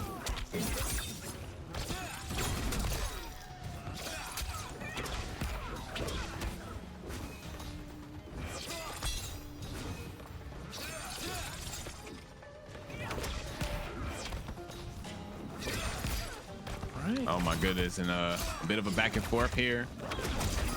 Oh, yeah. and finds a way through. Yeah, got another spin there for you too. Good game here for Hourglass. I mean, this is going to be like that back and forth. I feel it, right? It's definitely going to be a nail biter. to the end. But if this game was any sort of tell, the momentum that Hourglass has going into this is tremendous, and Koisy is going to have a hard time stopping it. Yeah, and Hourglass of Rain, like you said, you know, on that high, riding that momentum from the losers final match, taking a clean set, right, to move forward. Dark Cotton Colony. Yeah, here we go. Turn me up, MK1. Rely on her counsel. I will, Mother. Strong game one for Hourglass. Going into this game two. Ever important first hit. Who gets meter and cartwheel does not get punished. But there we go. All right. As you saw earlier, you know, Koisy tried to stick it out and tried to get back the favor by staying at range, but Hourglass doing a great job of, you know, constantly looking for those moments where Koisy's trying to run away the most. Oh, here we go. Whoa, that converted. Okay. All right, Koisy. Round 2, fight. Oh, right, I here don't we know go. who we're pointing at this early on at that close a range, because that is definitely going to get punished. Hourglass maximizing it with 414 on the board. Yeah, Koisy tried to make the call there to lock out the cameo, but no dice. Oh, nice conversion there with the jump 3. And that's a good route there for Koisy, because it puts them at the range where they can call the Kung Lao hat and then basically just, you know, stay at that awkward range where they're not really able to do much as they block the ball roll. They got the bar to make something work here as Koisy is stacking on the damage. A shared brain cell rearing its ugly head.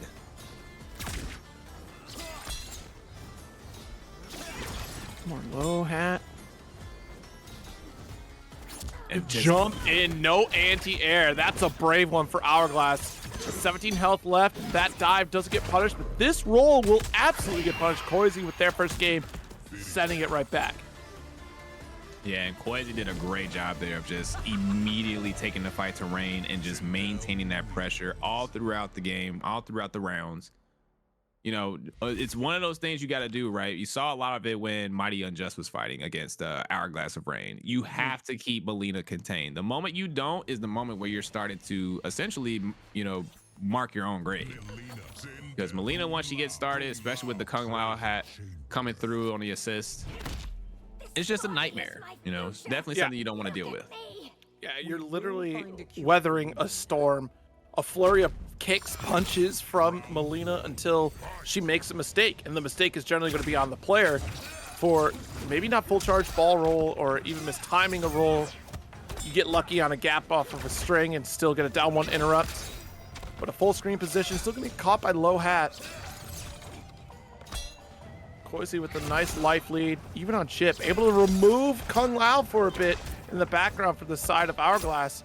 You see that cameo meter took a little bit longer than usual to charge back. The patience. Oh. Hourglass didn't even move, and Koisy in a panic with the down and stand block. Yeah, it is something that Koisy is willing to do, right? Throw out that cartwheel to try to catch you pushing the button. Oh, that is tragic. Low hat not working out. And teleport didn't follow through here for Koisy. I think because we were already in the skies, we backed up. And Koisy doing a great job here of, again, you know, just playing that in and out game, a little bit of boxing, if you will. Right? Oh, teleport block. Can't challenge it. Low hat was there, but the Lust Shaker will blast through that armor, getting the first round to Koisy. All right, here we go. Koisy slowly trying to pull away here. All right, back grab. Nice back throw. Yeah. Great tech. You want to hold that corner position. Up block lingers. There's not much that Koisy can really do because we've already telegraphed us to take it to the skies. There's nothing that Hourglass needs to do other than stand block there. Yeah, Koisy is now starting to run away with things, starting to use more buttons here to catch Hourglass approaching. But again, as we've seen, Hourglass of Rain is just absolutely relentless. Despite how often you may hit them, despite how often you may shut them down, they are still coming at full speed ahead. As you see there from the ball roll, that is insane pushback, fully charged. Ooh. Oh, opened up. I wonder if we tried a flawless block there. And I like this from Koisy, right? You know, actually utilizing their back to the corner to their advantage, because Rain needing to be the aggressor, you understand that they're going to push the issue regardless. So right here, Koisy is just slowing the pace down to a crawl. And you can see that Rain is trying to get in, but Koisy is just not having it. Nice pickup. Yeah, can't kill, unfortunately, with this one, but needs a few more touches. Chip is a possibility. Jump 3. We float backwards, and what a game for Koisy. 2-1 lead right now in this grand finals. All right, now remember, we saw earlier this set did come down to 3-2 when they fought in top 16. However, both players are very much sitting high right now. Koisy making it to the winner side of grand finals, and Hourglass of Rain having phenomenal performances against two very strong players to make it to this point. Right.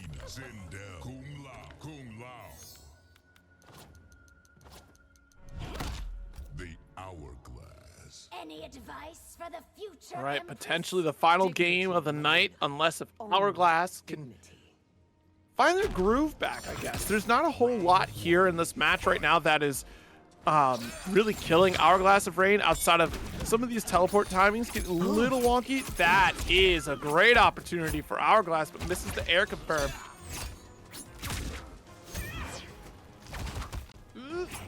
Good defense. Scream restand, immediate break. Yeah, some of this matchup is going to be a lot of like... Oh, we got it! Yeah, definitely has it. That's going to stand there forever. So that gives a lot of time for Koisy to press the issue. Plenty of time to wait for Kung Lao to return. There we go. Take to the skies where Koisy could just kind of dominate. Hourglass has very little answers back for this right now. Oh. And Koisy forever ready with the confirms. Yeah. Definitely getting those conversions from downtown. Yeah, I mean, that screen certainly helps tremendously because you get that restand to extend your combo. What a kill. Oh my goodness, Koisy on set point, tournament point, everybody. Hourglass of Rain is gonna have to dig deep as Koisy continues to just constantly make things even harder. Oh geez, Lost Shaker follow through. And that's so unfortunate. It seems like Koisy has now found the sweet spot to just pretty much avoid a lot of the pressure that Hourglass of Rain is trying to enforce. And we take that trade all day. This confirmed. Dropped it.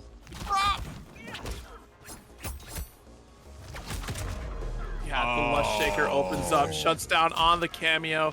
And that is your tournament. 3-1 victory, Koisy in grand finals.